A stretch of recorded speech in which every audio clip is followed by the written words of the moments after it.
अस्सलामु अलैकुम वरहमतुल्लाहि वबरकातुहू। अल्हम्दुलिल्लाहि नहमदुहु व नस्तईनुहु व नस्तगफिरुहु व नु'मिनु बिही व नतवक्कलु अलैहि व नऊज़ु बिल्लाहि मिन शुरूरि अंफुसिना व मिन सय्यिआति अअमालिना। मन यहदिल्लाहु फहुवल मुहतदी व मन युद्लिल फलन तजिद लहू वलिय्यन मुर्शिदा।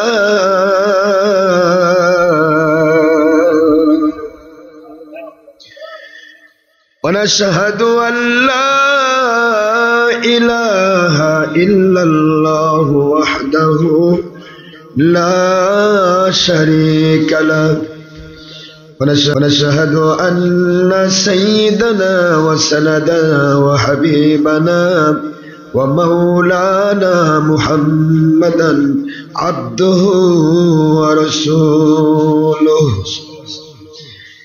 अल्लज़ी अरसलहु बिल हक़्क़ि शाहिदन व मुबश्शिरन व नज़ीरा व दाइयन इलल्लाहि बिइज़निही व सिराजन मुनीरा।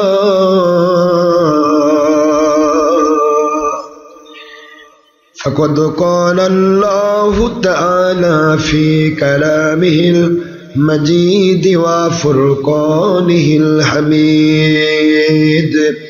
अऊज़ु बिल्लाहि मिनश शैतानिर रजीम। बिस्मिल्लाहिर रहमानिर रहीम। इन्नल्लाहा व मलाइकतहु युसल्लूना अलन नबी या अय्युहल्लज़ीना आमनू सल्लू अलैहि व सल्लिमू तस्लीमा।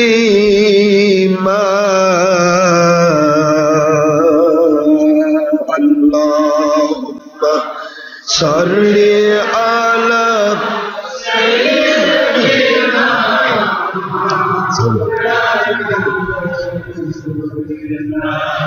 व अला आलि सय्यिदिना।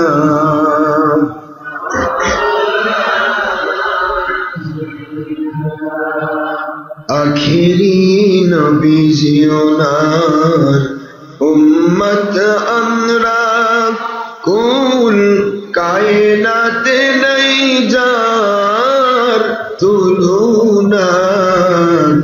নবী জিয়োনার শানে মহব্বতন মিলিত ভাবে দরুদ পেশ করেন সকল ফেরেশতা ও স্বয়ং আল্লাহ রব্বুনা।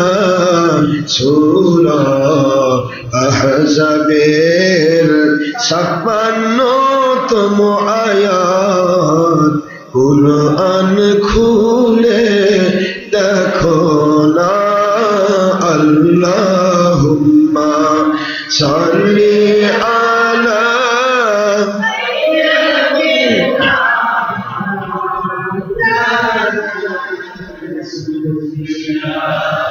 ওয়া আলা আলি সাইয়্যিদিনা।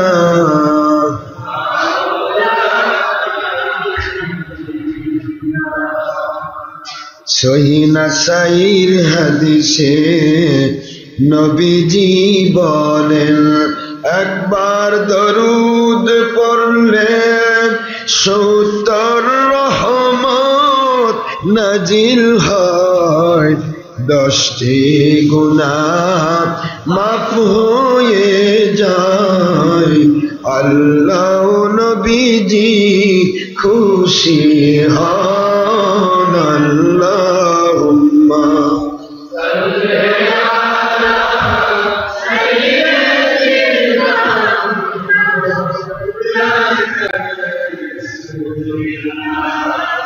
وعلى آل سيدنا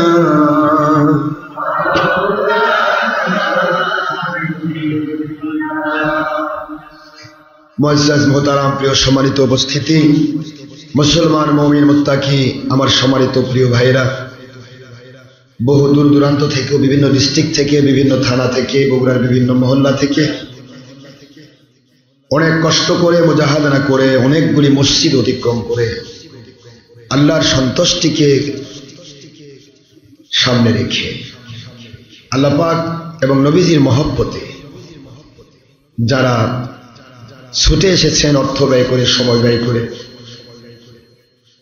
সকলের জন্য আমি প্রাণ খোলা দোয়া করছি আমাদের এই মহব্বত বুখারী শরীফের সেই হাদিসের মেসেজের জন্য ভালোবাসা বানিয়ে দেন, যে হাদিসে হুজুর বলেছেন আল মারউ মাআ মান আহাব্বা, পৃথিবীতে যার সাথে যার আল্লাহর জন্য ভালোবাসা হয় তার সাথে তার হাসর হয়, তার সাথে তার জান্নাত হয়ে যায়। আল্লাহর জন্য ভালোবাসার একটা আলাদা মর্যাদা আছে। আল্লাহ পাক এবং নবীজির মহব্বতেই মহব্বত। দুনিয়ার কোনো স্বার্থ, অর্থ, দুনিয়ার কোনো বাহবা পাওয়া, কারো কাছ থেকে কিছু চাওয়া পাওয়া, এগুলির জন্য নয়, দলের স্বার্থে নয়, ব্যক্তির স্বার্থে নয়, নিজের স্বার্থে নয়, অর্থের স্বার্থে নয়, দুনিয়ার স্বার্থে নয়, একমাত্র কেবলমাত্র শুধুমাত্র আল্লাহ এবং নবীজির মহব্বতে যিনি যতদূর হকের তালাশি হয়ে যান, হকের সন্ধানী হয়ে যান, আল্লাহ পাক তার প্রত্যেকটা কদমের বিনিময়ে 1 বৎসরের নফল নামাজ রোজার সওয়াব দেবেন। সহিহ বুখারীর হাদিস, মিশকাত 1388 পৃষ্ঠার 88 নম্বর হাদিস, 1388 নম্বর হাদিস মিশকাত। তো আমরা আল্লাহর জন্যই তো এসেছি, কি ঠিক না? ঠিক। আল্লাহ পাক রব্বুল আলামিন ওনার সন্তুষ্টিকে প্রাধান্য দিয়েই তো আমরা এসেছি, না হলে তো পার্শ্বের মসজিদে গিয়েও তো নামাজ পড়তে পারতেন, নামাজ হওয়ার ব্যাপারে তো কোনো সমস্যা ছিল না।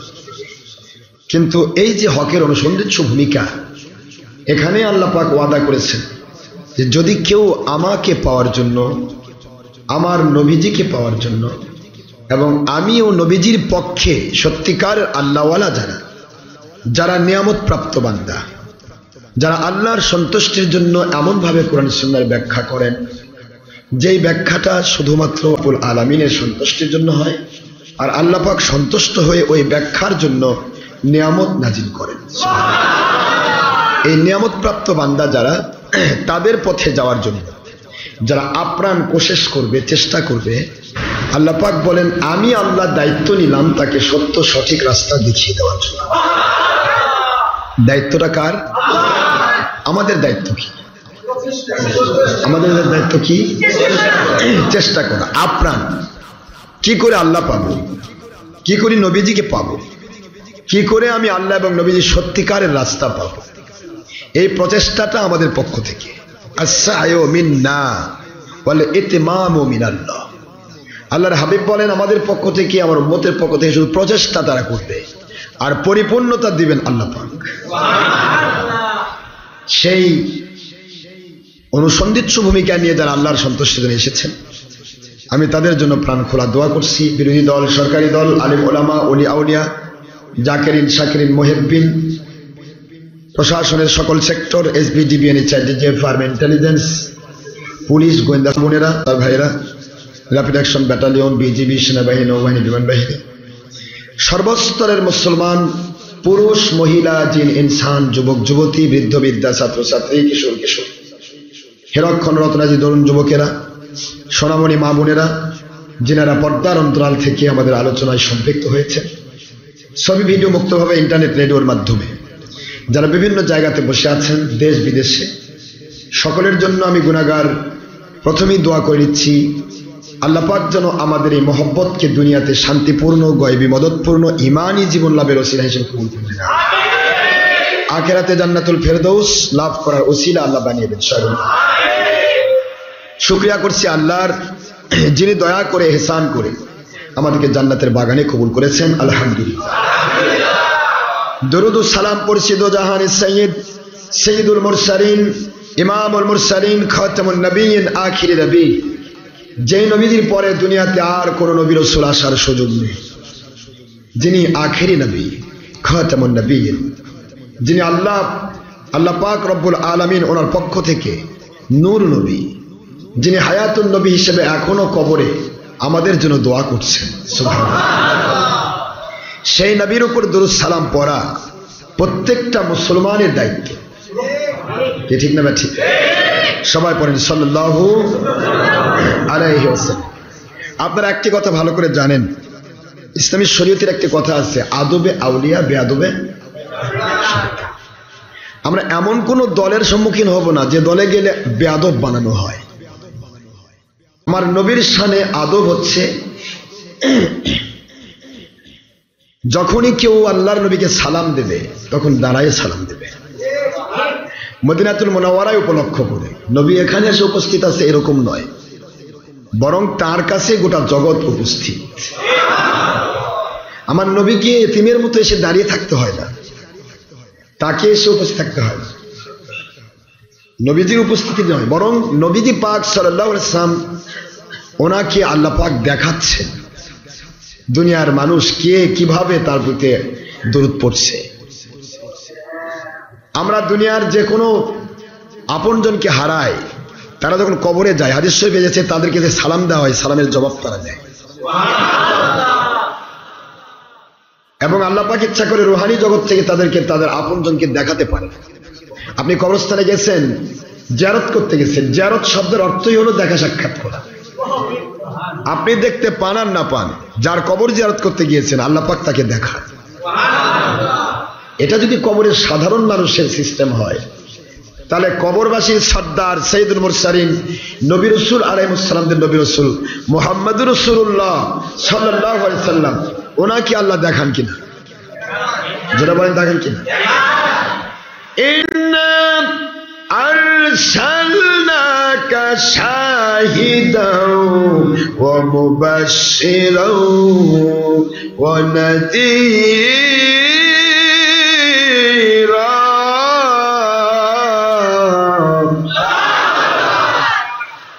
আয় আমার বন্ধু, আয় আমার হাবিবি, ইন্না নিশ্চয় আমি আল্লাহ আরসালনাকা আপনাকে প্রেরণ করলাম, আপনাকে পাঠিয়ে দিলাম, আপনাকে আমি আল্লাহ নাজিল করলাম। কিভাবে? শাহিদা, একজন সাক্ষী নবী হিসেবে দুনিয়ার যে প্রান্তে যে কোনো আমল উম্মত করুক না কেন, অন্য আয়াত আছে ফাসায়ারা আমালুকুম, অবশ্যই দেখেন কি তোমাদের আমল, আল্লাহু ওয়া রাসূলুহু, আল্লাহ বলেন আমি আল্লাহ তোমাদের আমলগুলি দেখি, ওয়া রাসূলুহু, এবং আমার নবীজিও তোমাদের আমল দেখেন। কে বলতেছেন এটা? আল্লাহর কথা সত্যি না? এখনকার মুন্সিরা কয় নবী দেখে না। কেমনে দেখে? কেমনে দেখে? ফাসায়ারাল্লাহু আমালুকুম ওয়া রাসূলুহু, অবশ্যই তোমাদের সকল আমল আল্লাহও দেখেন, নবীও দেখেন। এই দেখাটাকে আপনি অস্বীকার করবেন? আল্লাহ এই কথাই বললেন, ইন্না নিশ্চয়ই আমি আল্লাহ আরসালনাকা আপনাকে প্রেরণ করেছি শাহিদা, একজন দর্শক নবী, ইন্সপেক্টর, যিনি ইন্সপেকশন করেন, যিনি দেখেন। আমি আপনাকে দেখানোর জন্যই পৃথিবীতে প্রেরণ করেছি, আপনি দেখবেন। শাহিদ ও মুবাশশিরা, কিভাবে দেখবেন? যেভাবে আমার জান্নাত দেখেছেন। জান্নাত তো দুনিয়ার অন্য কেউ দেখেনি, আপনি দেখেছেন। এই দেখা জান্নাতের সুসংবাদ দেবেন, সুবহানাল্লাহ জোরে বলুন। ও নাযীরা, দুনিয়ার কেউ জাহান্নাম দেখে নাই, আপনি দেখেছেন, আপনাকে দেখানো হয়েছে। সুতরাং দেখা জাহান্নাম সম্পর্কে মানুষকে সতর্ক করুন। জোরে বলুন সুবহানাল্লাহ। ওয়াদাহিয়ান ইলাল্লাহি বিইذনিহি ওয়াসিরাজাম মুনীরা।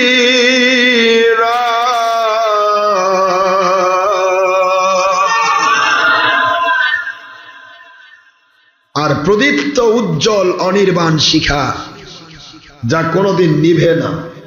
সুবহানাল্লাহ বলেন। এমন একজন প্রদীপ হিসেবে আপনাকে আমি প্রেরণ করেছি। সিরাজাম মুনীরা। সিরাজ বোঝেন তো না? চেরাগ। চেরাগ, সিরাজ মানে কি? চেরাগ। এমন এক চেরাগ, আলোকিত চেরাগ, যেই চেরাগ শুধু আলোই দেওয়া জানে, অন্ধকার দেওয়া জানে না। আমার নবীজির পক্ষ থেকে কেউ অন্ধকার পাবে না, অন্যায় পাবে না, অনাচার পাবে না, দেশ জাতি ইসলামের ক্ষতি পাবে না। আমার নবীজির পক্ষ থেকে দেশ জাতি ইসলামের উপকার পাবে, দেশবাসী দুনিয়াবাসী শান্তি পাবে, অশান্তি হবে না। সুবহানাল্লাহ। এমন এক নবীকে পাঠাইলাম যিনি তোমাদের দেখেন, তোমাদের আমল দেখেন। এই দেখাটাকে অনেকে স্বীকার করে না। আবার কবরে গিয়ে যখন আমরা কবরবাসীকে দাফন করতে যাই, তখন আবার একটা ব্যাপার ঘটে। জানাজা নামাজে তৃতীয় তাকবীরে গিয়ে আমরা সবাই একটা দোয়া পড়ি, আল্লাহুম্মা গফিরলি হাইয়িনা, আয় আল্লাহ পাক মাফ করে দেন আমাদের জীবিতদের, ওয়া মাইয়িতিনা আমাদের মৃতদের, ওয়া শাহিদিনা আমাদের সাথে যারা উপস্থিত আছে তাদেরকে। শাহিদ শব্দের অর্থ উপস্থিত। শাহিদ শব্দের অর্থ একটু জোরে বলে না কি? শাহিদিনা ওয়া গায়বিনা। গায়ব মানে অনুপস্থিত, গায়ব মানে কি? অনুপস্থিত। আমাদের সাথে যারা উপস্থিত আছে তাদেরকে, আর যারা অনুপস্থিত আছে তাদেরকে আপনি ক্ষমা করে দেন। জানাজার দোয়াতে শাহিদ শব্দের অর্থ নিলেন উপস্থিত। আর কোরআন শরীফে আল্লাহ বলেন ইন্না আরসালনাকা শাহিদা, নবী গো আমি আপনাকে শাহিদ বানাইছি। এখানে বলতেছেন নবী উপস্থিত হওয়া পারে। অর্থটা কি দুটা হয়ে গেল না? নবীজি পাক সাল্লাল্লাহু আলাইহি ওয়াসাল্লাম বলেন আমি উপস্থিত থাকার প্রয়োজন হয় না, কারণ গোটা জগৎটা আমার সামনে উপস্থিত। এইটাকে বলা হয় শাহিদ নবী, সাক্ষী নবী। সেই নবীজির শান, সেই নবীজির শান হচ্ছে তার শানে আদব রক্ষা করা। সালাম দিবেন আদবের সাথে। হুজুর পাক সাল্লাল্লাহু আলাইহি ওয়াসাল্লাম তিনি আদব শিক্ষা দিয়েছেন। সাহাবী হযরতে সাদ বিন মুআয রাদিয়াল্লাহু আনহু আসলেন। হুজুর সকল সাহাবীদেরকে অর্ডার করতেছেন, কি বৃদ্ধ কি যুবক সবাইকে হুজুর অর্ডার করতেছেন। সাদ বিন মুআয তখন মাত্র 17-18 বছরের যুবক। তার মহব্বতে নবীজি বলতেছেন তোমাদের নেতা আছে,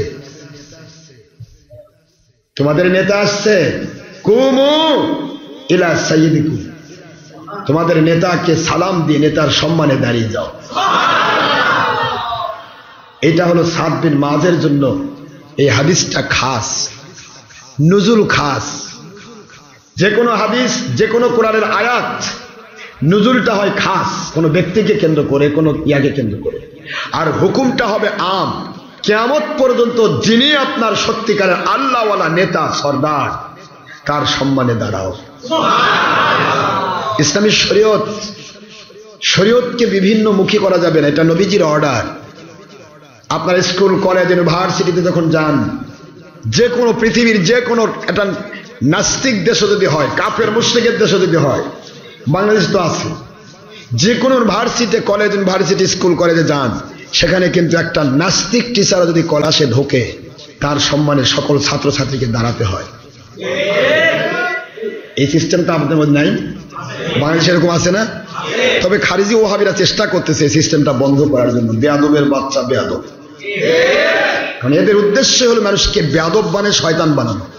কারণ একটা কথা, আদবে আউলিয়া, বেয়াদবে কি? আর শয়তান যদি হয় সে নামাজ রোজা হজ জাকাত সব করুক, 6 লক্ষ বছর ইবাদত করুক, শয়তানের আমলের দাম নেই। এই শয়তান বানিয়ে দেওয়া ওহাবি খারেজিদের খাসলত। এরা চেষ্টা করতেছে, এটা করা যাবে না, বিদআত, শিরক। নবী বললেন কুমু ইলা সাইয়্যিদিকুম, তোমার সরদারের জন্য দাঁড়াও। নবী বলতেছেন, অর্ডার করছেন, আর এরা বলতেছে এটা বিদআত। তাহলে নবী সে এক র্যাঙ্ক বড় না এদের? কি বলছেন না কেন? এদের র্যাঙ্কটা কত বড়? এগুলি শেখানো হচ্ছে। বাতিল 72 ফেরকার প্রধান সিম্পটম, প্রধান কাজ, প্রধান টার্গেট আমলের লেভেল দেখাও, নামাজ, রোজা, হজ, যাকাত, এগুলি লেভেল দেখাও, আর ভিতর থেকে ইমানটা কেটে দাও। ইমান কেটে দিলে সব আমল বরবাদ, সমস্যা নেই। কারণ আমল যদি নষ্ট করে দেওয়া হয় তাহলে মানুষ বলবে এর তো বাতিল, মানুষ যাবে না। আর আমল যদি দেখানো হয়, নামাজ টানে ধরে পড়তেছে, রোজা করতেছে, হজ করতে, ভাই সারাদিন আমলের মধ্যে থাকে, কিন্তু নবীর দুশ্মন, বেঈমান। নবীর দুশ্মনী করলে তার ইমান থাকে না। এই কথাটা আমরা কেন বারবার বলছি? ইন্টারনেটে সারা দুনিয়াময় বারবার বাতিল ফেরকা যেভাবে কথা বলছে, আমাদেরকেও এক মুখে বারবার বলতে হবে। আদব আর বেয়াদব এই দুইটি জিনিস মুখস্থ করে রাখবেন। এই জন্য হুজুর বললেন, পৃথিবীর যেই প্রান্তেই থাকো না কেন, যাকে তুমি ইমাম মনে করবে, যাকে তুমি সরদার মনে করবে, তোমার ভাষায় যিনি তোমার সরদার, যিনি তোমার ইমাম, যিনি তোমার সান্নত শিখা, যিনি তোমার পীর, তার সম্মানে তুমি সালাম দিয়ে দাঁড়িয়ে যেতে হবে। আল্লাহর ওলিদের দরবারে শিরক বিদআত শেখানো হয় না, আল্লাহর ওলিদের দরবারে নবীজির সুন্নত শেখানো হয়। عن أبي هريرة رضي الله تعالى عنه قال قال رسول الله صلى الله عليه وسلم من تمسك بالسنة عند فساد أمتي فله أجر 100 شهيد أو كما قال رسول الله صلى الله عليه وسلم। মিশকাত শরীফের 30 পৃষ্ঠা সব অসংখ্য হাদিস শরীফ আমার নবীজি বলেন, ফিতনার সময় যেই মানুষগুলি সুন্নতের পাবন্দ হয় তাদের প্রত্যেকটা সুন্নতের বদলা দেওয়া হয় 100 শহীদের মর্যাদা। কয়টা শহীদ? 100 বার শহীদ হতে 100 বার মরা লাগে। 100 বার জান দেওয়ার পর 100 বার শহীদ হওয়া যায়। আল্লাহ বলেন জীবন একবারই দেওয়া যায়, কিন্তু নবীজির সুন্নত সারা জীবন ধরে রাখতে হয়। সুবহানাল্লাহ পড়বেন না জোরে? জীবন একবারই দেওয়া যায়। গেলাম ধর্মযুদ্ধে, গেলাম আল্লাহর সন্তুষ্টির জন্য গেলাম, কেউ আমাকে শহীদ করে দিল, শহীদ হয়ে গেলাম, শহীদের মর্যাদা পেয়ে গেলাম, ঠিক আছে। কিন্তু সুন্নত যদি একবার ধরতে চান একদিনে শেষ হয় না। আজকে সুন্নত ধরেছেন, কালকে আপনার স্ত্রীর উপর ভর করবে শয়তান, করে আপনার সাথে যুদ্ধ লাগাই দেবে। পরের দিন আপনার ভাইয়ের উপর ভর করবে শয়তান, যুদ্ধ লাগাই দেবে। আপনার পরিবারের বিভিন্ন সদস্যের উপর ভর করবে শয়তান, যুদ্ধ লাগাই দিবে। প্রতি পরতে পরতে নবীজির মহব্বত গেলে বারবার যুদ্ধ করে আপনাকে বিজয় লাভ করতে হবে। এই জন্য হুজুর বললেন, সুন্নতের পাবন যারা হয় তারা তো আমার নবী প্রেমিক, তারা তো আমার ওলি প্রেমিক। ওই আল্লাহর সন্তুষ্টি পথে যখন থাকবে, শয়তান বারবার আঘাত করবে, বারবার তাকে ধাক্কা মারবে। এই ধাক্কাগুলি চড়ায় উতরায়, ঘাত আঘাত প্রতিঘাত পেরিয়ে যখন সে সুন্নতের পাবন হয়ে সত্য রাস্তায় ইস্তেকামত থাকতে পারে, তার প্রত্যেকটা সুন্নতের বদলা বারবার জিহাদ করে শহীদি মর্যাদা আছে।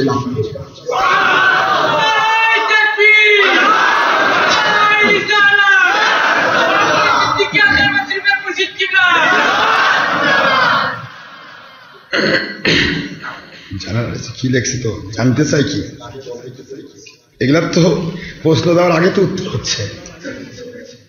যারা প্রশ্ন দিয়েছেন তারা তো আছেন, আছেন না? আছেন আপনি? উত্তর শুরু হয়ে গেছে না? আমি তো পত্র দেখিনি, আপনাদের লেখা তো দেখিনি, উত্তর তো শুরু হয়ে গেছে। খালি বসে থাকেন, তাহলে সব পেয়ে যাবেন ইনশাআল্লাহ। জুমার দিন সময় কম, তো অত্যন্ত সময় কম, বেশি কথা বলা যায় না। তো এখানে প্রশ্ন যেটা দিয়েছেন উত্তর সেটা হয়ে যাচ্ছে। শব্দ করে, এই যে ঢোকার সময় শব্দ করা, তারপরে আপনার এই যে দাঁড়ানো, এটাও আপনাদের মনের প্রশ্ন। কারণ দীর্ঘদিন বাতিল পথে ছিলেন, তো সারা জীবন চুন খাইছেন, মুখ পুড়ে গেছে, এখন দই দেখেও মনে হচ্ছে সবই চুন। এটা হবে স্বাভাবিক, অস্বাভাবিক কিছু নয়। কারণ বাতিল ফেরকাতে সারা জগৎ ভরা, সাধারণ মানুষের কোনো দোষ নেই। সাধারণ মানুষ সবাই আল্লাহকে পাওয়ার জন্যই দৌড়াচ্ছে, এক একজনের পথে আল্লাহকে পাওয়ার জন্যই দৌড়াচ্ছে, কিন্তু সিলেকশনটা ভুল করতেছে জ্ঞানের অভাবে। দুধ পাওয়ার জন্যই দৌড়াচ্ছে, কিন্তু একই চেহারা দেখে বড়দের কাছে যাচ্ছে, গাভীর কাছে যেতে পারতেছে না। গাভীর কাছে গেলে দুধ পাওয়া যায়, বড়দের কাছে গেলে চানা পাওয়া যায়। যাচ্ছে ঠিকই, আমাকে পাওয়ার জন্য দৌড়াচ্ছে। এমন এক পীরের কাছে যাচ্ছে যে হরতাল করে, লং মার্চ করে, মানুষ খুন করে, দেশ জাতি ইসলামে নৈরাজ্যের সৃষ্টি করে, খেলাফত ভুলে গিয়ে আব্রাহাম লিঙ্কন রাজনীতির সাথে মিলে যায়। সেই পীরের সাথে মিলে যাচ্ছে, কয় ভাই আমি হক্কানি পীর ধরছি। সারাদিন ছবি করে, ভিডিও করে, টিভি করে, হারামের মধ্যে মশগুল, মহিলার সাথে পুরুষের সাথে ব্যাপকতা। এই সমস্ত জিনিস আপনাকে বাছাই যাচাই করার জন্য নিজের আন্তরিকতা থাকতে হবে, তাহলে সব পেয়ে যাবে। ঢোকার সময় তাকবীর দেওয়া হয়েছে। তাকবীর সম্পর্কে কোরআনের বাণী, ফাকাব্বিরহু তাকবীরা, তোমরা বেশি করে আল্লাহর তাকবীর দাও।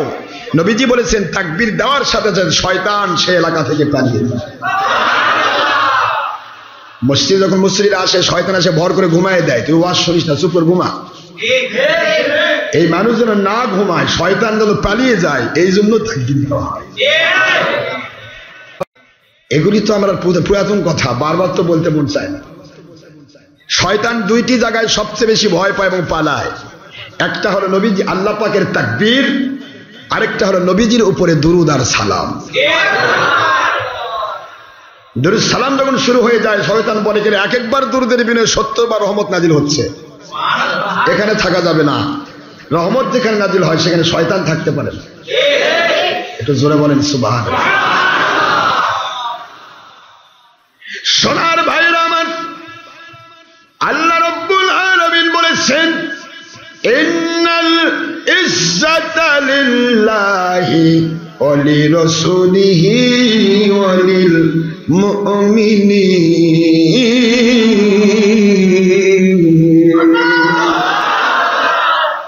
নিশ্চয় আল্লাহর জন্য ইজ্জত, আর আল্লাহ রাব্বুল আলামিনকে মানবত মানেন আমার নবীজি, সেই নবীজির জন্য ইজ্জত।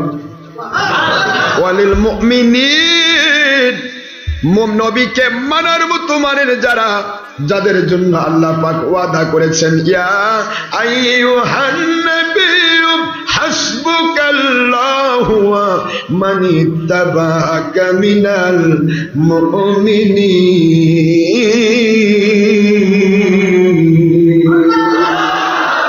আমার বন্ধু, আপনার জন্য আমি আল্লাহ যথেষ্ট, আর আপনাকে মানার মতো যারা মানে, যারা আপনাকে মানতে চায়, তারা আপনাকে ভালোবাসে, ভালোবাসা না দিলে মানতে পারবে না।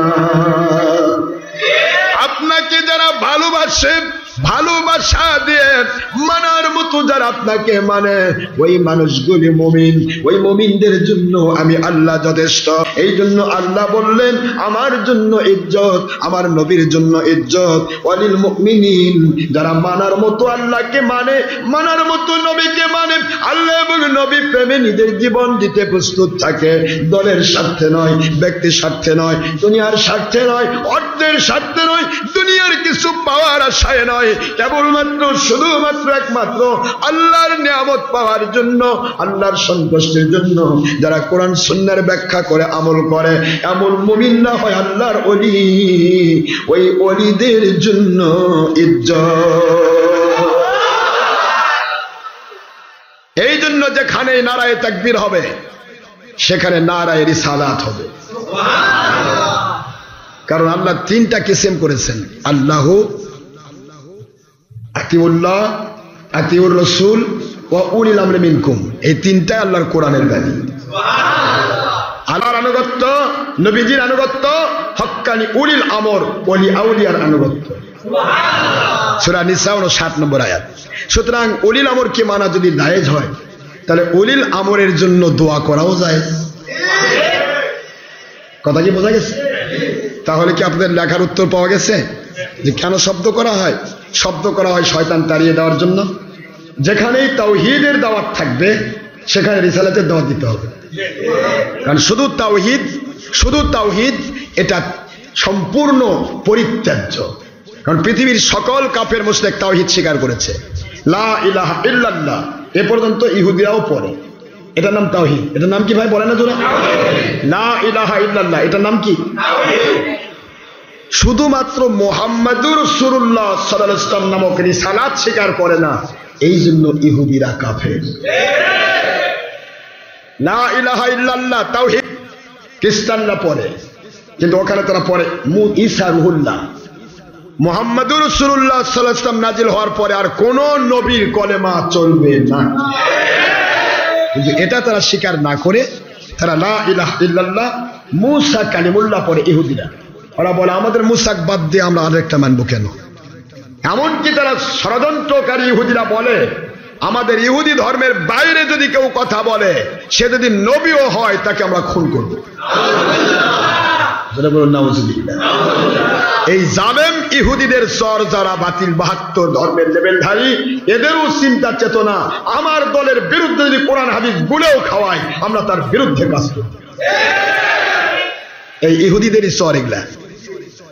আপনার চিন্তা থাকা দরকার ছিল আল্লাহ এবং নবীর পক্ষে যে কথা বলবে, আমার দল হোক আর মত হোক আর সাধারণ মানুষ হোক, আমি তাকে মাথার তাজ মনে করব। এটা আল্লাহ প্রেম, এটা নবী প্রেম। কিন্তু আপনার দলের বিরুদ্ধে যদি কোরআন হাদিস গুলেও খাওয়ায় আপনি তার দুশমনি করবেন। আর আপনার দলের পক্ষে যদি হাজার মিথ্যা কথা বলে তাকে আপনি হক্কানি রব্বানি আলেম বলবেন। এটা দলের পূজা হলো, এটা আল্লাহ এবং নবী প্রেম হলো না। ইহুদিদের সেন্টম, ইহুদিদের সিম্পটম। আল্লাহ রাব্বুল আলামিন বলেন আমার নবীকে না মানা পর্যন্ত, রিসালাত স্বীকার না করা পর্যন্ত দুনিয়ার কেউ মুসলমান হতে পারবে না। আমার বন্ধু ও আমার হাবিবি, আপনি বলবেন, আপনি শুধু দাওয়াত দিবেন কুলু লা ইলাহা ইল্লাল্লাহ, এটা শুধু আপনি দাওয়াত দিচ্ছেন, নিজের কথা বলতেছেন না। একটি কথাই বলেছেন আমার আল্লাহ আমাকে নবী বানাইছেন, আমার দায়িত্ব তোমাদেরকে বলা আল্লাহ ছাড়া কোনো মাবুদ নেই, আল্লাহ ছাড়া কোনো রব নেই, আল্লাহ ছাড়া কোনো ইলাহ নেই। এই কথা বলা আপনার দায়িত্ব, আপনি গ্রহণ করেছেন। আপনার নামটা রিসালাত আপনি এই মুহূর্তে বলছেন না, কারণ কাফেরদের কাছে নবীর ব্যাপারে সমস্যা নাই, কাফেরদের সমস্যা হলো খোদা ব্যাপারে। कबीले कबीले ताबूत एक खुदा था, किसी का हुबल था, किसी का सफा था, किसी का अमन था, किसी का इस्तर था। हर हर घर में नया नया खुदा था, নাকি নয়া নবী था। নবী নিয়ে সমস্যা তখন হয় নাই, এখন বাতিল 72 ফেরকার হক ফেরকার মধ্যে নবী নিয়ে সমস্যা। ভাইজান আমার, সেই সময় নবীর সমস্যা ছিল না। হুজুর বললেন মান ক্বালা লা ইলাহা ইল্লাল্লাহ ফাদাখালাল জান্নাহ, যে ব্যক্তি বলবে লা ইলাহা ইল্লাল্লাহ ফাদাখালাল জান্নাহ, সে জান্নাতে প্রবেশ করবে। এই কথাটা হুজুর বললেন, কাফির মুশরিকরা দৌড় দিয়ে আসলো। আজকের বাতিল ফেরকা বলে এই জায়গায় তো মুহাম্মদুর রাসূলুল্লাহ লেখা নাই, কাজেই মুহাম্মদুর রাসূলুল্লাহ কলেমার মধ্যে যোগ দেওয়া যাবে না, শিরক হয়ে যাবে, শিরক হয়ে যাবে। বাতিল 72 সকলের পাছা একই জায়গায়, রসুনের পাছা সবারই একই চিন্তা। লা ইলাহা ইল্লাল্লাহ বলতে হবে, মুহাম্মাদুর রাসূলুল্লাহ সাল্লাল্লাহু আলাইহি ওয়াসাল্লাম যোগ দেওয়া যাবে না, কারণ এটা বেদাত হবে, এটা শিরক হবে, হাদিসের সাথে মিলতেছে না। আরে ভাই বুঝতে পারেন নাই, লা ইলাহা ইল্লাল্লাহর দাওয়াত আমার নবীজির, মুহাম্মাদুর রাসূলুল্লাহর দাওয়াত আমার আল্লাহ। আল্লাহর বন্ধু যখন দাওয়াত দিন কাফেরেরা মুশরিকেরা চলে আসো, আমার আল্লাহকে মেনে নাও, লাত মানাত উজ্জা ছাড়াও, সকল খোদাকে সকল প্রকার বাতিলকে ছেড়ে দাও, একমাত্র আল্লাহর তাওহীদকে গ্রহণ করো। এই কথা নবীজি যখন দাওয়াত দিলেন, হুজুর বললেন তোমরা কামিয়াব হবে, তোমরা জান্নাতি হবে, কারণ যে ব্যক্তি আমার মুখ দিয়ে লা ইলাহা ইল্লাল্লাহ মানল সে ব্যক্তি তো আমাকেও মেনে নিল। লা ইলাহা ইল্লাল্লাহর দাওয়াতটা দিচ্ছেন কে? বুঝতে পারতেছেন না? তাহলে তো মানাই হয়ে গেল। এই জন্য হুজুর বললেন মান ক্বালা লা ইলাহা ইল্লাল্লাহ ফাদাখালাল জান্নাহ। নবীজি কোনোদিন নিজের নাম নিজে কখনো প্রকাশ করেন নাই, কারণ নবুয়তের শান নয় নিজেকে জাহির করা, নবুয়তের শান হলো আল্লাহ রাব্বুল আলামিনকে জাহির করা, আর আমার আল্লাহর শান হলো নবীর রিসালাত জাহির করা।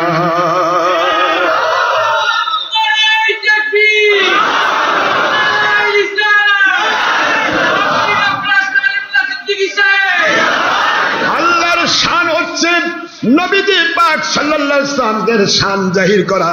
এই জন্য আল্লাহ পাক এবার বলতেছেন, বন্ধু গো, ও আমার হাবিবি, আপনি চান দুনিয়ার সকল মানুষ আমি আল্লাহর একত্ববাদকে মেনে নেক, এটা হলে আপনি খুশি হবেন। আর আমি আল্লাহ খুশি হব একত্ববাদের পাশাপাশি আপনি নবীজির রিসালাতকে মেনে নিলে। এই জন্য সকল কাফিররা দৌড়ে আসলো, ইহুদিরা দৌড়ে আসলো, খ্রিস্টানরা দৌড়ে আসলো, ও আল্লাহর নবী, আমরা তো তাই বলি লা ইলাহা ইল্লাল্লাহ পর্যন্ত তো আমরা পড়ে ফেলি, আমরা তো কোনোদিন লা ইলাহা ইল্লাল্লাহ তাওহীদ নিয়ে কোনোদিন ভেজাল করি না, তাওহীদের ব্যাপারে আমাদের কোনো ভেজাল নাই, কিন্তু শুধুমাত্র মুহাম্মদুর রাসূলুল্লাহ সাল্লাল্লাহু আলাইহি সাল্লাম স্বীকার করি না। কাজে আপনি বলেছেন মান ক্বালা লা ইলাহা ইল্লাল্লাহ ফাদাখালাল জান্নাহ, যে ব্যক্তি বলবে লা ইলাহা ইল্লাল্লাহ তাওহীদ স্বীকার করবে সেই জান্নাতে চলে যাবে। সুতরাং আপনার কথা মতো আমরা তো সঠিক পথ আছি, জান্নাতি হয়ে যাব। আমার মালিক বলেন, বন্ধু আপনি যেভাবে বলেছেন ওরা হলো বক্রমনের অধিকারী, ওরা বুঝবে না যেই নবীর কথা মোতাবেক নবী আল্লাহ পাককে মানতেছ, সেই নবীক না মানলে আল্লাহ মানা হয় না। বোঝা যাচ্ছে কথা? এই জন্য আল্লাহ বলেন, বন্ধু বলে দেন, কাফির গুলাক বলেন, মুশরিক গুলাক বলেন, তাওহীদবাদী যারা তাদেরকে বলেন, যারা তাওহীদের গল্প করে, তাওহীদি জনতা বলে প্রচার করে। তাওহীদি জনতা প্রচার করা যাবে না, এটা ইহুদিদের চাল। কারণ তাওহীদ শুধু বললে, রিসালাত স্বীকার করলে ঈমানদার হতে পারবে না, বেঈমান হবে। তাওহীদের পাশাপাশি রিসালাত থাকতে হবে, তবে আপনি মুসলমান হবেন। দুইটার সমন্বয় মুসলমান, তাওহীদ রিসালাত দুইটির সমন্বয় করে হবেন মুসলিম, তখন আপনি বলবেন মুসলিম জনতা। এই জন্য আজকের বাংলাদেশে দেখা বাতিল ৭২ ফিরকা আছে, ওদের লিখনির মধ্যে মুসলিম জনতা লেখা ভাগ্যে জোটে না, এরা লেখে তাওহীদি জনতা। তাওহীদি জনতা লেখে, নয়তো বা বলে প্রিয় তাওহীদি জনতা। কেন ভাই, প্রিয় মুসলিম জনতা বললে সমস্যা কোথায়? তাওহীদি কথাটা তো বেশি কঠিন। তাওহীদ শব্দটা কথা বলার আগে যদি মুসলিম জনতা বলতাম তাহলে কি সমস্যা ছিল? মুসলিম জনতা যে কেউ হতে পারে না, মুসলিম জনতা হতে গেলে তাওহীদ রিসালাত স্বীকার করতে হয়। কিন্তু তাওহীদি জনতা, ইহুদি ও তাওহীদি জনতা, মুশরিক ও তাওহীদি জনতা, খ্রিস্টান ও তাওহীদি জনতা, পৃথিবীর যত ধর্মাবলম্বী আছে একজনও বলে না আল্লাহ নাই, সকলে আল্লাহকে স্বীকার করে। কেউ বলো পরমেশ্বর, কেউ বলো ঈশ্বর, কেউ বলে তিনি মহান, তিনি অমুক, তিনি খলিক, তিনি স্রষ্টা, এক একজন এক একভাবে ডাকে। তাওহীদ কেউ অস্বীকার করে না, রিসালাত অস্বীকার করার কারণেই কাফের। বুঝতে কি অসুবিধা হচ্ছে না? নামাজের টেনশনে আছেন? হুজুর ১:৩০ বেজে গেল, হুজুর নামাজের টাইম আসরে নামাজের পূর্ব মুহূর্ত পর্যন্ত, যতক্ষণ পর্যন্ত আসরে আজান না হয়েছে ততক্ষণ পর্যন্ত জোহর জুমার নামাজ ওয়াক্ত থাকবে। তবে মাঝখানে রক্তে পড়া খাস সুন্নতের অন্তর্ভুক্ত। হুজুর কোনো ঘড়ি ফলো করে নামাজ পড়ার নাই, মনে থাকবে তো নাকি? হুজুর কি ফলো করে নামাজ পড়াইছেন? জাওয়াল। এই তো বুঝতে পারছি, বুখারী হাদিস। হুজুর ঘড়ি ফলো করেন নাই। ঘড়ি আমরা ফলো করি, আমাদের চাকরি বাকরি, ব্যবসা বাণিজ্য, খাওয়া দাওয়া, পেট সমস্যা, বিপদ সমস্যা, মেলা সমস্যা আছে। তারপরে হরতাল করা যা লাগবে, নামাজ পড়ে মিলে লং মার্চ করা যা লাগবে, নিজের দলের স্বার্থে দৌড়াদৌড়ি করা লাগবে, দৌড়াদৌড়ি। কিন্তু জুমার দিনে তো কোনো চাকরি থাকে না। আছে চাকরি আপনাদের? জুমার দিনে ব্যবসা নেই। কাজে ১টি ঘন্টা যদি আল্লাহর ঘরে বেশি সময় দেন, ওইটা হবে আপনার ৭০০ ঘন্টার সময়। এতে ভয়ের সমস্যা আছে নাকি? না নামাজের সমস্যা?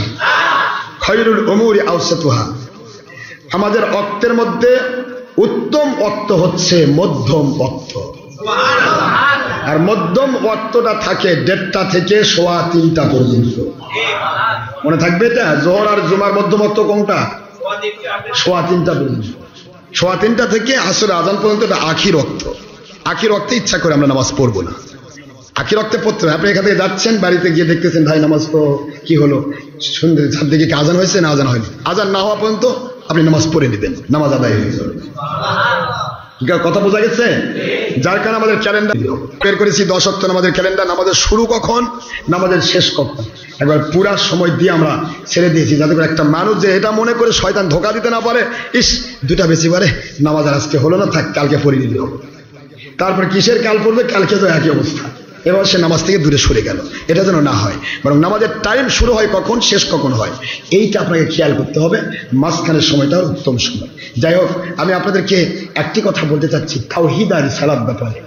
যেহেতু আজকে বাংলাদেশে ভেজালটা হচ্ছে এই জায়গায়, কেন আল্লাহর তাওহীদ নারায়ে তাকবীর, আল্লাহর তাওহীদ কি নারায়ে তাকবীর, নবীজির নারায়ে তাকবীর হবে না, নবীজির হবে নারায়ে রিসালাত। আর ওলিয়া উলিয়ার ব্যাপারে হবে, ওলিয়া উলিয়ার ব্যাপার কি হবে, নারায়ে বেলায়েত বলা যায়, অথবা নারায়ে বেলায়েত যদি না বলেন অমুক ওলি জিন্দাবাদ, এটা দোয়া, এটা নাম কি? এইটা হচ্ছে আল্লাহ পাকের বাণী। সেটা হলো ইন্নাল ইজ্জাতা লিল্লাহি তাকবীর ওয়া লিরাসূলিহি রিসালাত ওয়া লিল মুমিনিন ওলিয়া উলিয়া জিন্দাবাদ। জোরে বলুন সুবহানাল্লাহ। এটা আমরা তো দলিল ছাড়া এমন কোনো আমল আকীদা নেই যা পছন্দ করি। পৃথিবীতে যা করা হয় আমরা করি, বিশেষ করে আমার ফুরফুরা, মেদিনীপুর, জনপুর, সরসিনা, কদরিয়া, চিস্তিয়া, নাকবন্দিয়া, মুজাদ্দিদিয়া, তারপরে আওলাদে রসুলগণ, যিনারা হক্কানি ওলিয়া উলিয়া, যারা কোনো দল বোঝেন না, বোঝেন আল্লাহ এবং নবী প্রেম। আল্লাহ এবং নবী প্রেমে কথা বলবো, যারা ভালো মনে করবে তারা আমার মাথার তাজ, আর যারা ভালো মনে করবে না, বুঝবো সে দলের কারণে অন্ধ, তাকে বোঝানো আমার পক্ষে সম্ভব না। কারণ দলের পক্ষে অন্ধ হওয়া এটা একটা আলাদা নেশা। যে ব্যক্তি নেশাগ্রস্ত হয়, সম্বন্ধ বিচার করার জ্ঞান হেরে ফেলে। বর্তমান পৃথিবী থেকে তাকান, যারা ধর্মের লেভেলধারী দল, বিভিন্ন দল, এই জায়গায় দিয়েছেন তাবলিগ জামাত নিয়ে, তাবলিগ জামাত নিয়ে প্রশ্ন দিয়েছেন, এগুলো ওয়াজ আর করতে মন চায় না। কারণ সারাদিন তো একই কথা বলা যায় না। আমাদের ওয়াজ আছে, মেমোরি কার্ড আছে, মেমোরি নিয়ে যাবেন, ওর মধ্যে সব পাবেন। অথবা সন্নি ওয়াজ বগুড়া ডক্টর আশরাফ সিদ্দিকী লিখে সার্চ দেন, আমার ওয়াজগুলি পাবেন ছবি ভিডিও মুক্তভাবে, ইনশাল্লাহ এখানে আপনি সব পেয়ে যাবেন। প্রতিদিন তো এক ওয়াজ করতে মন চায় না। আপনারা প্রশ্ন দিবেন বারবার, আর বলবেন যে হুজুর বলেন, তা তো হয় না। আমি আপনাদের বলি, দলের স্বার্থে যারা নেশাগ্রস্ত, নেশা কখন প্রমাণিত হবে, যখন তার দলের পক্ষে কেউ 2 নম্বর কথা বলতেছে, সে মহা খুশি। আর দলের বিরুদ্ধে কোরআন সুন্নাহর সত্য কথা বলতেছে, তার বিরুদ্ধে সে পারলে তার মাহফিল বন্ধ করতেছে, না হয় মারার চেষ্টা করতেছে, না হয় তার বিরুদ্ধে বিভিন্ন ভূমিকা রাখতেছে, না হয় প্রশাসনিক যা ঘুষ দিচ্ছে। বুঝবেন, এ আল্লাহ মানতে চায় না, এ দলের স্বার্থে নেশাগ্রস্ত, এ ভালো মন্দর দিক বিদিক জ্ঞান ভুলে ফেলেছে। একটা মানুষ যখন গাঁজা খায় নেশাগ্রস্ত হয়, তখন কি হয়, কয় গাঁজার নৌকা পাহাড় দিয়ে যায়। কি নৌকাকে পাহাড় দিয়ে যায়? নৌকা পাহাড়ত যায় নাকি? পাহাড়ে নৌকা চলে? এটা পাগল ছাড়া কেউ বলবে? তাহলে ওর মাথা খারাপ হয়ে গেছে, ভালো মন্দ বুঝার জ্ঞান নেই। নৌকা পানির চলে, ওই উঠাইছে পাহাড়ে। মা, বোন, স্ত্রী, পরিবার কাউকে বিচার করতে পারে না, সব কয়টা মহিলা, সবই মহিলা। মহিলার মধ্যে পার্থক্য আছে না? কোন মহিলা আমার গায়ের মুহরিম, কোন মহিলা মুহরিম, এই জ্ঞানটা তার মধ্যে থাকে না। অনুরূপ ভাবে কোনটা নবী প্রেম আর কোনটা নবীর দুশ্মনী, এই জ্ঞানটা থাকে না যারা দলের স্বার্থে নেশাগ্রস্ত। যা ইচ্ছা তাই বলবে। এরা বলবে চারিদিকে যাহা দেখি সব মাকলুক, মাকলুক কিছুই করিতে পারি না, আল্লাহর হুকুম। এই কথাটা প্রথম কুফরি কথা, প্রথম কুফরি। এই কথাটা প্রথম কি? চারিদিকে যা দেখি সব মাকলুক। চারিদিকে মাকলুকের মধ্যে সুরত আছে, ডাকাত আছে, খুনি আছে, হত্যাকারী আছে, তারপরে জঙ্গিপনাকারী আছে, সন্ত্রাসী আছে, মানুষের ক্ষতিকারী আছে, সবাই তো মাকলুক। চোর কি মাকলুক নয়? চোর সৃষ্টি নয়, মাকলুক মানে সৃষ্টি। চোর সৃষ্টি নয় ভাইজান, আমার কথা কি বুঝে আসে আপনাদের? চোর সৃষ্টি নয়, ডাকাত সৃষ্টি নয়, খুনি সৃষ্টি নয়, সবাই তো সৃষ্টি। এখন আপনি প্রথমেই সবক দিলেন, সব সাধারণ মানুষগুলোকে ডাকে নিয়ে সবক দিলেন, চারদিকে যাহা দেখি সব মাকলুক, মাকলুক কিছুই করিতে পারে না আল্লাহর হুকুম ছাড়া। তাহলে আপনি কি বুঝাচ্ছেন? চোর চুরি করে আল্লাহর হুকুমে, ডাকাত ডাকাতি করে আল্লাহর হুকুমে, বেঈমানি করে আল্লাহর হুকুমে, ইবলিস শয়তানি করে আল্লাহর হুকুমে। আল্লাহ হুকুম করে করাচ্ছেন, আল্লাহ জাহান্নাম দিবেন। আল্লাহর হুকুম কোনটা? যেটা আদেশ। চুরি করো, আল্লাহর আদেশ। চুরি করো না, কে কে কথা বলেন না কেন? তাহলে যে চুরি করে সে তো খাল মাকলুক। তাহলে আপনার ভাষা কি প্রমাণ হচ্ছে চোর চুরি করে আল্লাহর হুকুমে? ওই সৌদি আরবের ওই ফলের চোর যেরকম ফল চুরি করতেছে বাগানের মধ্যে ঢুকে, এখন একবার প্রকাশ্য দিবালোকে দিনের আলোর মধ্যে চুরি করতেছে, মানে এতই সাহস চুরি করতেছে, কারণ সে ভালো করে জানে যে চুরি আল্লাহ করায়। নাউজুবিল্লাহ বলবেন না? আল্লাহ যা করায় সেখানে কেউ বাধা দিতে পারে? চুরি করতেছে, আল্লাহর হস্তে চুরি করতেছে। ফলের মালিক বলছে আখি কাইফা হালুকা লিমা তাসরিক ফি রাউদাতি, আমার এই রওজার মধ্যে, আমার এই জান্নাতের বাগান, কি জান্নাতের রওজা বলা বাগান, বাগান এই যে ফলের বাগান, এই সুন্দর বাগানের মধ্যে আমি বাগান সাজিয়েছি, আর তুমি এর মধ্যে তুই চুরি করতেছো, ব্যাপারটা কি ভাই? তুমি মুসলমান না? আনতা মুসলিম? কইয়া আখি ইন্নী মুসলিমু হাক্কা, আমি সত্যিকারের মুসলিম, তবে লা তাআলাম হালাতি, আমার হালত তুমি বুঝবে না। ইন্নী নিশ্চয় আমি আসরিকু চুরি করতেছি ফি সাবিলিল্লাহ, আমি নিশ্চয় আল্লাহর রাস্তায় চুরি করতেছি।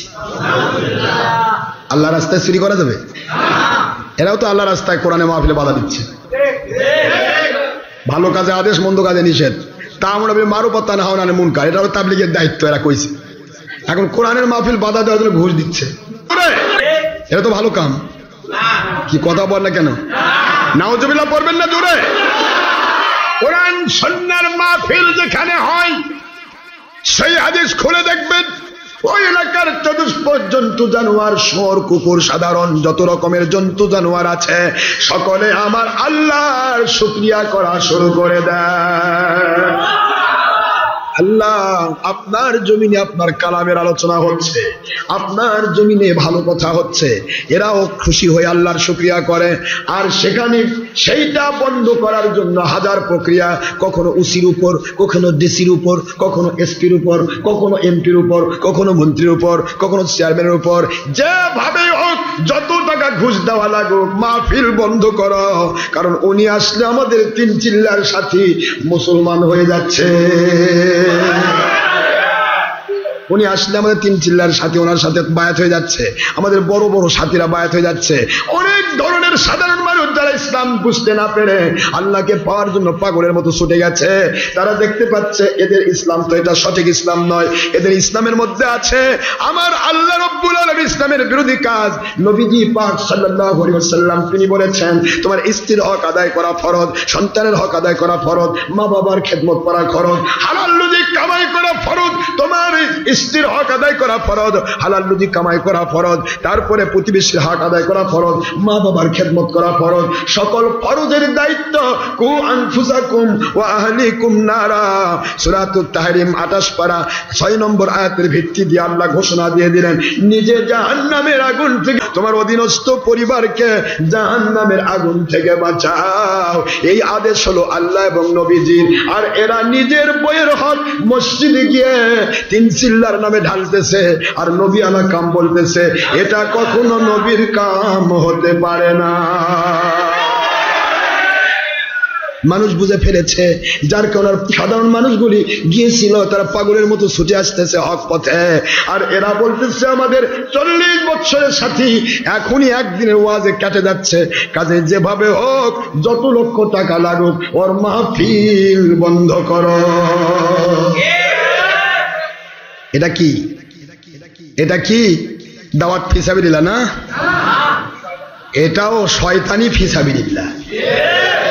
আল্লাহ রাস্তায় শয়তানি করতেছি ভাই, কি কোন আপনার কথা বলেন?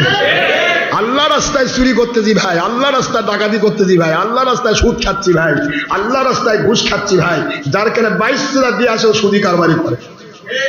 মেলা মানুষ আছে, বা বগুড়াতে আছে, নাম ধরে ধরে বলা পারবো আমি, এখনো সুদি কারবারি করতেছে, চিল্লা দেওয়া শেষ। 22 চিল্লা দিয়ে আসে মানুষ খুন করতেছে, অন্যের জায়গা দখল করতেছে, জোরপূর্বক ভূমি দস্যুর দায়িত্ব পালন করতেছে, আবার চিল্লার আমির সাহেব।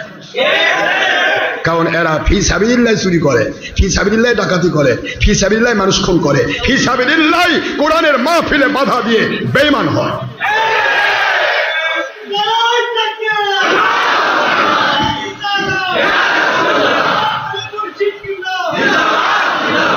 সোনার ভাইয়েরা আমার, বোঝার চেষ্টা করবেন। একটি কথা কাউকে হিংস দিয়ে বলা আমাদের উদ্দেশ্য নয়। আমাদের উদ্দেশ্য সঠিক ইসলামের বার্তা আপনার কাছে পৌঁছে দেওয়া। এরপরে আপনি কোন পথে থাকবেন আমাকে বলে দেওয়ার দায়িত্ব। ওইটা গাভী, ওইটা বলদ। গাভীর কাছে গেলে হালাল দুধ পাওয়া যায়, আর বলদের কাছে গেলে হারাম পেশাব পাওয়া যায়। আপনি যদি পেশাব খায়া খুশি হন আমার কোনো আপত্তি নাই, কিন্তু পেশাবের বিরুদ্ধে গাভীর দুধের পক্ষে বলা আমার দায়িত্ব আমার আল্লাহ দিয়েছেন। এই জায়গায় বাধা দেওয়ার ক্ষমতা পৃথিবীর কোন ফেরাউন নমরুদের না। সত্য মিথ্যা যাচাই করে দেওয়ার দায়িত্ব। মানেন না মানেন, আমার জুলুম নাই। আপনি কি মানবেন আপনার ব্যাপার। আমি ভালো করেই জানি মদখোরকে দুধ দিয়ে খুশি করা যায় না। 22 বোতল দুধ দেন, ও 1 বোতল মদ দিয়ে খুশি। 22 বোতল দুধ পাক মারে ফেলবে। ওটা 22,000 বোতল খেলে তো নেশা হবে না। আমার তো দরকার নেশা হওয়া। আর দুধখোরকে কখনো মদ খাওয়ায় খুশি করা যাবে না। দুধখোর বলে বেটা দুধ পাইনি আছে খাবোই না, কিন্তু মদ খাবো না। ঠিক না ঠিক আছে? নবী প্রেমিককে কখনো নবীর দুশ্মন বানানো যাবে না। নবীর দুশ্মনকে কখনো নবী প্রেমিক বানানো যাবে না। তবে আমাদের দায়িত্ব সাধারণ মানুষগুলি যারা নষ্ট হয়ে যাচ্ছে বাতিল পথে গিয়ে, সেই মানুষগুলিকে সুযোগ করে দেওয়া, সত্যটা বাছাই করার। সত্য যেন সে বাছাই করতে পারে, এই বাছাইয়ের সুযোগ করার জন্য কথাগুলি বলা আল্লাহ দায়িত্ব দিয়েছেন। যাক্কির ফাইন্না যিকরা তানফাউল মুমিনিন। তোমরা বেশি করে আলোচনা করো, বেশি করে আলোচনা করো। দুনিয়ার বাতিল বাহাত্তর ফেরকা সম্পর্কে বেশি করে মানুষের কাছে কথা বলো, কারণ বাতিল বাহাত্তরের দ্বারা হাজার হাজার লাখ লাখ কোটি কোটি মানুষ ধ্বংস হয়ে যাবে, জাহান্নামে যাবে। এই জাহান্নাম থেকে বাঁচানোর চেষ্টা করা প্রতিটা হক্কানি ওলিয়া উলিয়ার দায়িত্ব। এই দায়িত্ব পালন করতে হয় ভাইজান। মানলো না আপনার তো আপনি নিয়ে পড়ে থাকেন, আমার কি যায় আসে? আমি আপনাকে জব করার জন্য বলবো ভাই, জবেও যদি করে হালাল গোশত খেতে চান গলায় জব করতে হবে। কমের পক্ষে 4টি রগের 3টি কাটতে হবে, 3টি করে কাটতেই হবে। আর 4টি রগ কাটতে পারে তো আর বেশি ভালো। আর অবশ্যই কেবলামুখী হয়ে জব করতে হবে। যিনি জব করবেন অবশ্যই তিনি মুমিন হতে হবে। কি কথা ঠিক না? আমি এটা বলে দিই।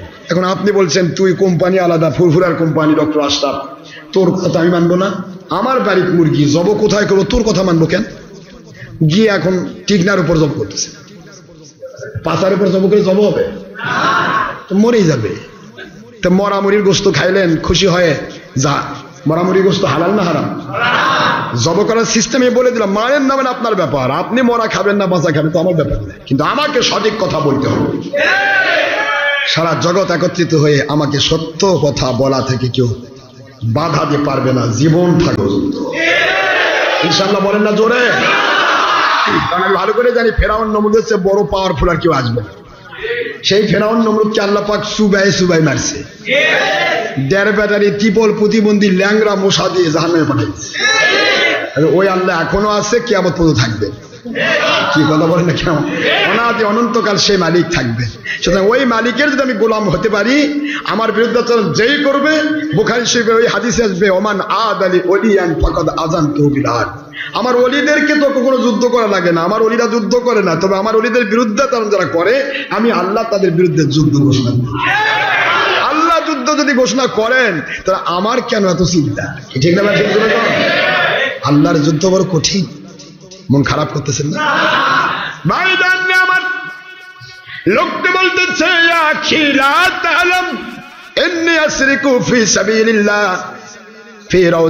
আপনার বাগানে আমি আল্লাহ রাস্তায় চুরি করতেছি, অন্যের বাগানে বলে আল্লাহ রাস্তায় চুরি করতেছি। কি অধিকার আল্লাহ দিয়েছে? চিন্তা করতে লাগলো, হায় হায় বুঝতে পারলাম না কি ব্যাপার ঘটলো। এর ব্যক্তি বলে কি, তো মুসলমান দাবিদার, আবার কয় যে আল্লাহ রাস্তায় চুরি করতেছে, ব্যাপারটা কি? মাথার মধ্যে একটু চিন্তা করলো, ও বুঝতে পেরেছে তো বাতিল ফেরকা। এর আকীদা হলো আল্লাহ গুনার কাজ করায়, আল্লাহ জেনা করায়। এইরকম কিছু লোক আছে না, কয় ভাই আল্লাহ আমাকে হেদায়েত করতেছে না, ভাই আমি কেমনি হেদায়েত? আমি মৌলবীরা তো বুদ্ধি পাইছে এটা। মাইয়াহাদিল্লাহ, আল্লাহ যাকে হেদায়েত করে কি ফালা মুদিল্লা ও মাইয়ুদলিল ফালা হাদিয়ালা। আল্লাহ যাকে হেদায়েত করে সে হেদায়েত প্রাপ্ত হয়, তাকে কেউ গোমরাহ করতে পারে না। আর আল্লাহ যাকে গোমরাহ করে সে আর কেউ হেদায়েত পায়। আল্লাহ বলে গোমরাহ করো। আয়াতের অর্থ করতে গিয়ে হিসাব রক্ষা করবেন। আয়াতের অর্থ করতে গিয়েও একটা মানুষ বেঈমান হয়। আল্লাহ যদি পথভ্রষ্ট করবে তাহলে আল্লাহ জাহান্নাম দেবেন কেন? আমি আপনাকে অর্ডার করলাম ভাই তুমি চুরি করো, আমি বলতেছি এখন জাহান্নামে যা, কি হবে এটা? এটা জুলুম হলো না? আল্লাহ কি জুলুম করবে? ইন্নাল্লাহা লা ইয়াহদিল কওমাজ জালিমিন, আল্লাহ বলেন আমি জালেমদেরকে হেদায়েত করি না। আল্লাহ আবার বলতেছেন শোনো, আমি আল্লাহ এমন এক মালিক, ওমাল্লাহু বিযাল্লামিল লিল আবিদ, আমি কাউকে এক কপর্দক জুলুম করি না। একটু সুবহানাল্লাহ পড়বেন না? আল্লাহকে আপনি জালেম বানাচ্ছেন, নাউযুবিল্লাহ। আল্লাহর বান্দা চিন্তা করলে নিশ্চয় বুঝতে পেরেছি এ বাতিল ফেরকার লোক চুরি করে আল্লাহ রাস্তায়, ডাকাতি করে আল্লাহ রাস্তায়, কত মানুষের বোধে ক্ষতি করেছে আল্লাহর নামে। এখন নিজের হাতে একটা বড় ডান্ডা নিলেন, ডান্ডা নিয়ে পিছন দিকে জম্মের মতো পিটানি শুরু করলেন। এমন পিটানি শুরু করলেন টুনের ঠেলাই বাগানের চুরি তো দূরের কথা, পালাবার হুঁশ পাচ্ছে না, দৌড়াচ্ছে আর বলছে ভাইজান ইয়া কি কাইফা হালুকা আনতা মুসলিম, আপনি তো মুসলমান, কি ব্যাপার, আপনার হালত কি, কেন আপনি আমাকে মারতেছেন? লিমা তাদরিবনি, কেন আমাকে মারতেছেন? আল্লাহর বান্দা বলে ভাই রে, যেমন তুমি চুরি করো আল্লাহ রাস্তায়, ইন্নী আদরিবুকা ফি সাবিলিল্লাহ, আমি তো আল্লাহর রাস্তায় তোমাকে পেটন দিচ্ছি। ও চিন্তা করছে, ওহো আল্লাহ রাস্তায় পিটানিও আছে। মুসলমান ভাইরা, চারদিকে যা দেখি সব মাখলুক কিছুই করিতে পারে না আল্লাহর হুকুম ছাড়া। এই কথা আর আল্লাহ রাস্তায় চুরি করার আকীদা একটা। আরো শুনবেন, কষ্ট হচ্ছে আপনাদের? বলা হচ্ছে না? একটু বোঝার চেষ্টা করবেন। আবার বলা হচ্ছে আল্লাহ তিনি সব কিছু ছাড়া সব কিছু করতে পারেন।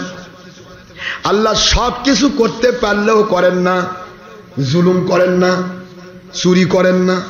মানুষ যত বেঈমানি করে, যত অন্যায় করে, অপরাধ করে, আল্লাহ করে? তাহলে আপনাকে বুঝাই দিতে হবে অন্যায় অপরাধ করার ক্ষমতা আল্লাহর 100% আছে। একটা মানুষের জীবনে ল্যাংটা হওয়া, উলঙ্গ হওয়ার ক্ষমতা আছে, কিন্তু জ্ঞান বুদ্ধি যার আছে টাকা দিলেও কোনোদিন উলঙ্গ হবে না। আমার মালিক সব ক্ষমতা আছে, ভেঙে দিতে হবে। অন্যায় জগতের কোনো অন্যায় কাজ আমার আল্লাহ এবং নবীজি কখনো করেন না। এইটা ভেঙ্গে না দেওয়া পর্যন্ত আল্লাহ সব কিছু করতে পারে। সব কিছু ছাড়া আল্লাহর উপরে মিথ্যা অপবাদ হবে। ভেঙে দিতে হবে ভাইজান। আর শোন, আপনাদের পায়ে হাত দিয়ে বলছি, একটু চিন্তা করবেন। আকল মন্ডল সমঝদার কে লিয়ে ইশারায় কাফি হ্যায়, জ্ঞানীদের জন্য ইশারায় যথেষ্ট। সারা রাত ধরে বকবক করা দরকার নাই, সারাদিন ধরে বকবক করা দরকার হবে না। মালিক যাকে জ্ঞান দিয়েছেন, যার ভিতরে হকের বারুদ ভরানো আছে, এখানে শুধু একটা কাঠির দরকার, ঠোকা দিলেই জ্বলে উঠবে। কিন্তু হকের বারুদই নাই, সারাদিন কাঠি জ্বালান, হাজার হাজার কাঠি জ্বালালে ওটা ফিরে আসবে, কিন্তু জ্বলবে না। কয়লা ধুলে ময়লা যায় না। যদি আপনার সিস্টেমটাই হয় আমি বাতিল পথে থাকবো, তুই ডাকিস কেন? ঘুমের মধ্যে আসছে আমি উঠবো না, তুই ডাকিস কেন? ঘুমের ভান্ডারকারীকে সারা রাত দেখে যেমন তোলা যাবে না, কারণ সে তো ঘুমের থেকে উঠতে চায় না, কারণ ভানকারী। কি বলে না, কি কারি ভান করে শুয়ে আছে, কেউ তাকে তুলতে পারবে না। কাঠের মধ্যে ঘুঁটা দিবেন, ও করে আরেকদিন ঘুরে যাবে, উঠবে না। ওর চিন্তা হলো আমি উঠবো না, তুই বিরক্ত করতেছিস কেন? কথা বললেই তো বুঝা পারবে জাগে আছে, কিন্তু কথাও বলতে পারছে না, মনে মনে বলতেছে আমি যাবো না, তাই করি, তুই কেন ডাকিস? বাতিল 72 ফেরকার যারা একেবারে আঁটি বিচি, এরা মানুষকে ধোকা দেওয়ার জন্য ধর্মের লেভেল ধরছে। আপনি গুলে খাওয়ান, ও বলবে বেটা আমি আরামের মধ্যেই থাকবো, তুই কেন ডাকিস? তোর ডাকে তো আমি সাড়া দেব না। ঘুমের ভানকারীকে যেমন ডেকে তোলা যায় না, বাতিল 72 ফেরকার নেশাগ্রস্তকে ডেকে ডেকে আল্লাহর সঠিক রাস্তায় নেওয়া যায় না। এখানে আল্লাহ আল্লাহর দোষ নয়, বলবেন না মাইয়াহদিল্লাহ ফাহুয়া কি ফালা মুদিল্লাহ, না না। তাহলে আল্লাহ ওই কথাকে রদ করার জন্য এবার আবার বলতেছেন আল্লাযীনা জাহাদু ফিনা লানাহদিয়ান্নাহুম সুবুলানা ওয়া ইন্নাল্লাহা লামাআল মুহসিনিন।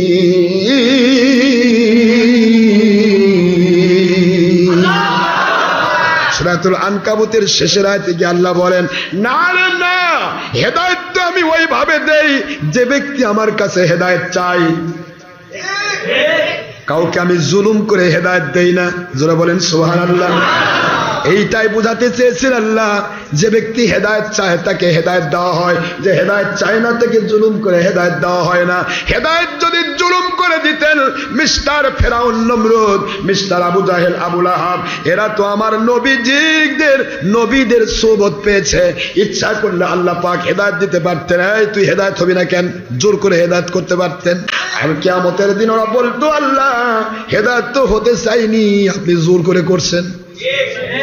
আমার আল্লাহ এমন তোহমত নিতে চান না। আল্লাহ বললেন, তুই যদি হেদায়েত পেতে চাস, আমি আল্লাহ হেদায়েতের রাস্তা খুলে দেব। ওয়াল্লাযীনা জাহাদু ফিনা লানাহদিয়ান্নাহুম সুবুলানা।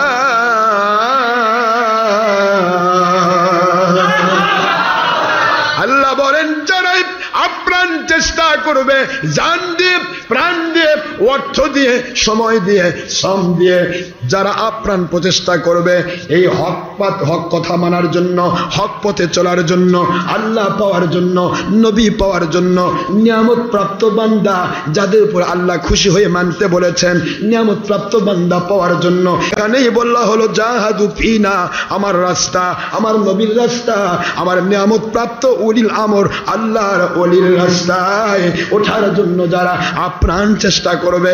জিহাদ তো একেই বলা হয় ভাইজান। জিহাদ মানে মানুষকে ধরে মেরে ফেলা নয়, জিহাদ মানে মানুষের উপর জুলুম করা নয়, জিহাদ মানে একজনের দায় আরেকজনের উপর চাপানো নয়। জিহাদ শব্দের অর্থ নিজে আল্লাহকে মানব, নিজে নবীকে মানব, সারা দেশবাসীকে আল্লাহ এবং নবীকে মানানোর চেষ্টা করব। এই প্রাণবন্ত আপ্রাণ চেষ্টা করার নাম হলো জিহাদ। আল্লাহ বললেন, এই জিহাদ যারা করছে, আপ্রাণ চেষ্টা যারা করছে, মানুষগুলো কেমনে আল্লাহওয়ালা হয়ে যাবে, সমস্ত মানুষগুলি কেমন করে আল্লাহওয়ালা হবে, আল্লাহওয়ালা হলে, নবী প্রেমিক হলে, ওলিয়া উলিয়ার প্রেমিক হলে এর দ্বারা দেশ জাতির ক্ষতি হবে না, এর দ্বারা উপকার হবে, এর দ্বারা খেলাফত বোঝানো সম্ভব হবে, দুনিয়াতে হুকুমত মানুষের হবে। এই মানুষ, যেই মানুষটি কারো ক্ষতি করে না, সেই মানুষের উপরে নিয়ামত নাজিল হবে। আর নিয়ামতের মধ্যে আরেক নিয়ামত, সারা দেশবাসী যখন আল্লাহর রহমতের আওতাভুক্ত হয়ে যাবে, কেউ কারো ক্ষতি করবে না, আল্লাহকে মানবে, নবীকে মানবে, সঠিক ইসলাম বুঝার চেষ্টা করবে, বোঝানোর চেষ্টা করবে, আল্লাহর রহমত নাজিল হবে। রহমত নাজিল হয়ে কোরআন সুন্নাহর খেলাফত হুকুমত আমার আল্লাহ জাহির করে দিবে।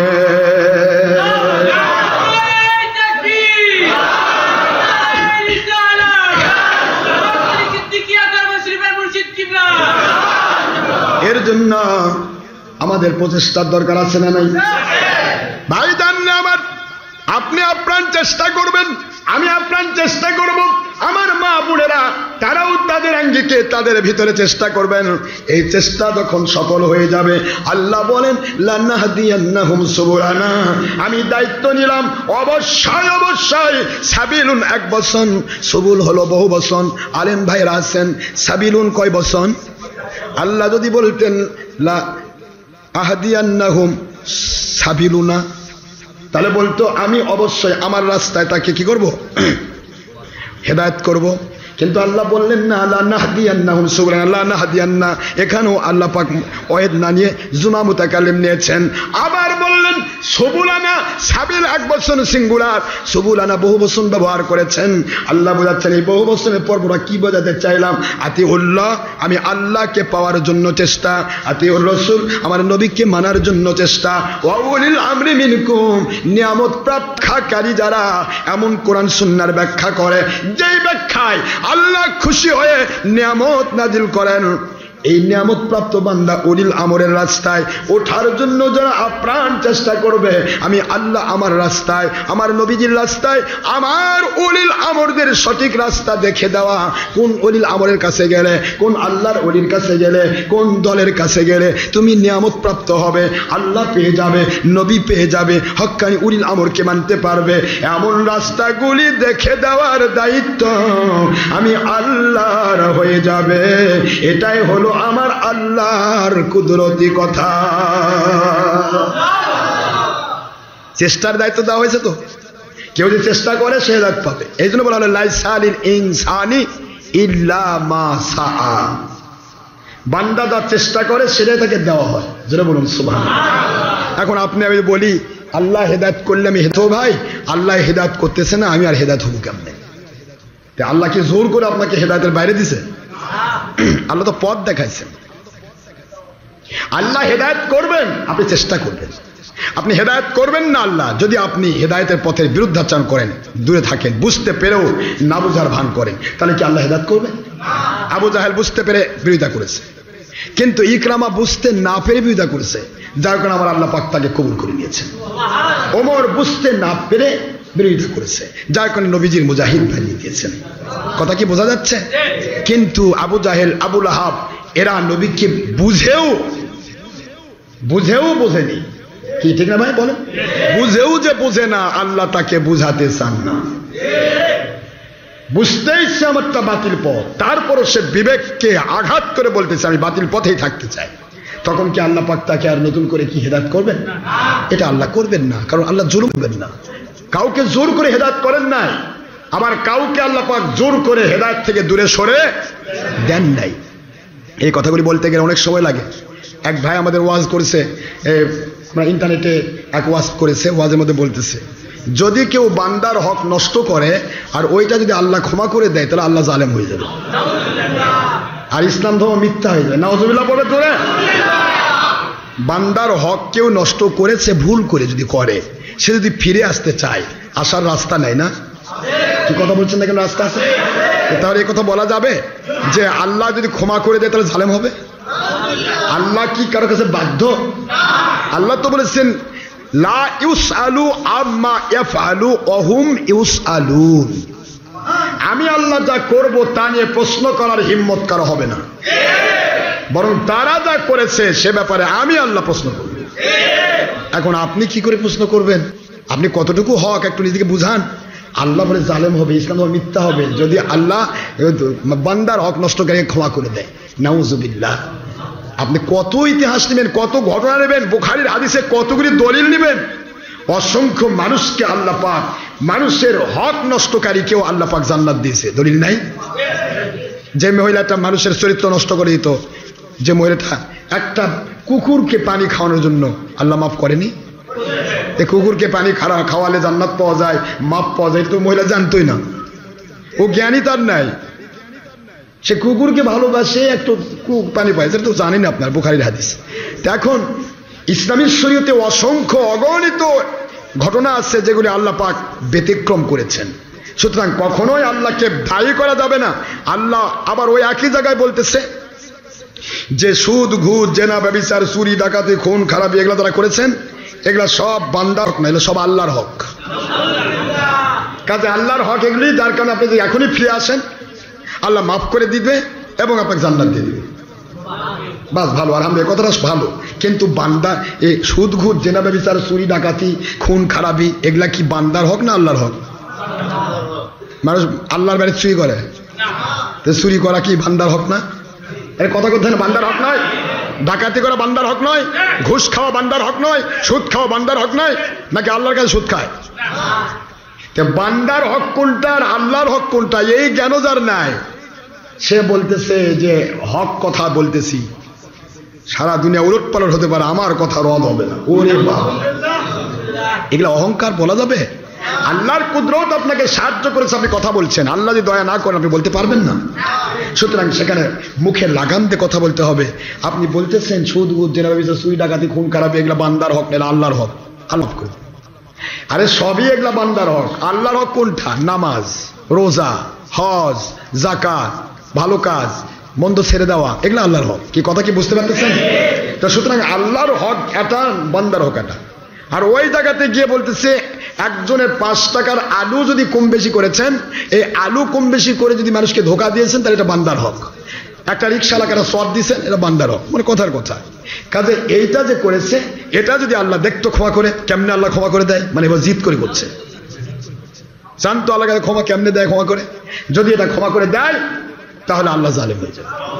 নাউজুবিল্লাহ পড়বেন না জোরে? সুদ গুদ জেনা ব্যভিচার চুরি ডাকাতি পুকুর চুরি মহাসাগর চুরি সেটা আল্লাহ মাফ করে দিবে, দিতে বাধ্য, তার ভাষা। আর এই আলুর মধ্যে কম বেশি করে 1.5 টাকা কম বেশি করেছে, এই জন্য তাকে মাফ করে দিলে আল্লাহ জালেম হয়ে যাবে। কি কথা কোন? নাউজুবিল্লাহ পড়বেন না জোরে? এগুলি বুঝের ভুল। কিসের ভুল জোরে বলো? বুঝের ভুল। অহংকার, অহংকারী যখন হয়, যখন কেউ অহংকারী হয়, হিংসুক হয়, তখন ওই মানুষটার ভালো মন্দের জ্ঞানটা হেরে যায়। বুঝের ভুল। আপনি বলতে পারেন আমার আল্লাহ যদি ইচ্ছা করেন মাফ করে দিতে পারেন, আর আল্লাহ যদি ইচ্ছে না করেন সারাদিন ধরে আপনি কাঁদেন, আল্লাহ যদি মাফ করে না দিতে চান কেউ তাকে মাফ করতে পারবে না। আল্লাহ কাউকে মাফ করতে বাধ্য নন, আল্লাহ কাউকে মাফ করতে পারবেন না এমন অপারগ নন। এ কথা কি মনে থাকবে?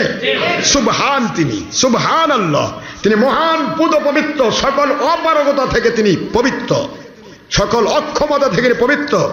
সুতরাং বান্দার হক নষ্ট করা যাবে না, এটা হারাম হারাম হারাম। তারপরেও যদি কোনো কারণে ভুল ত্রুটি করে বান্দার হক নষ্ট হয়ে যায়, আল্লাহর দিকে ফিরে আসে, রাস্তা বহুত আছে, আল্লাহ তাকে মাফ করে দিতে পারেন। এই কথা আল্লাহ বলেছেন ইন্নাল্লাহা ইয়াগফিরু যুনুবা জামিআ। এই জামিআর ভিতরে এমন কোন গুনাহ নাই যা পৃথিবীর বান্দা করতে পারে, আল্লাহ বলেন সব গুনাহ আমি মাফ করে দিতে পারি যদি তুমি আমিমুখী হও। জোরে বলুন সুবহানাল্লাহ। সব ক্ষমতা কার? আল্লাহর। জামিআ এই কথা বলে দিয়া বোঝাচ্ছে না প্রত্যেক গুনাহ মাফ করতে পারি যদি তুমি আমার মুখী হয়ে যাও। খালি গুনাহ মাফ করতে পারি না, এইটুকুই নয়, বাদদালতু পরিবর্তন করে দিতে পারি সাইয়্যাতিহিম তাদের গুনার এমটি ফোল্ডার হাসানাত নেকি দিয়ে। এই ক্ষমতা কার? ভাই জানলে আমার শেষ করবে আসি। আল্লাহর কোরআন বুঝতে গেলে সময় লাগে, সারা রাত ধরে বলা সম্ভব হবে না। আপনি আমি যে প্রশ্নগুলি দিয়েছেন, আমার কাছে যে ভাই প্রশ্ন দিয়েছেন, এত প্রশ্ন উত্তর কিভাবে সম্ভব? এতগুলো লেখা কখন পড়বো? সময় তো পার হয়ে যাচ্ছে। একটি বার আপনাদের অনুরোধ করব, বাতিল পথে যাওয়া যাবে না। যে কথা বলতে চেয়েছিলাম অসম্পূর্ণ থেকে গেল। ইহুদিরা কেন কাফের? কারণ তারা তাওহীদ স্বীকার করে, রিসালাত স্বীকার। খ্রিস্টানরা কেন কাফের? তাওহীদ স্বীকার করে, রিসালাত স্বীকার করে না। কাদিয়ানীরা কেন কাফের? তাওহীদ স্বীকার করে, আখেরি নবীকে আখেরি নবী মানে না। কি ঠিক না? ঠিক যখন তাওহীদ স্বীকার করলে হবে না, রিসালাতও মানতে হবে। এই জন্য আল্লাহ বলেন বন্ধু আপনি বলেছেন যারাই আল্লাহকে মানবে, আল্লাহ রাব্বুল আলামিনের তাওহীদ মানবে, তারাই জান্নাতি। এবার আমি বলে দিচ্ছি ওই কাফিরগুলোকে বলে দেন, কুল ইন্নী রাসূলুল্লাহি ইলাইকুম জামিআ।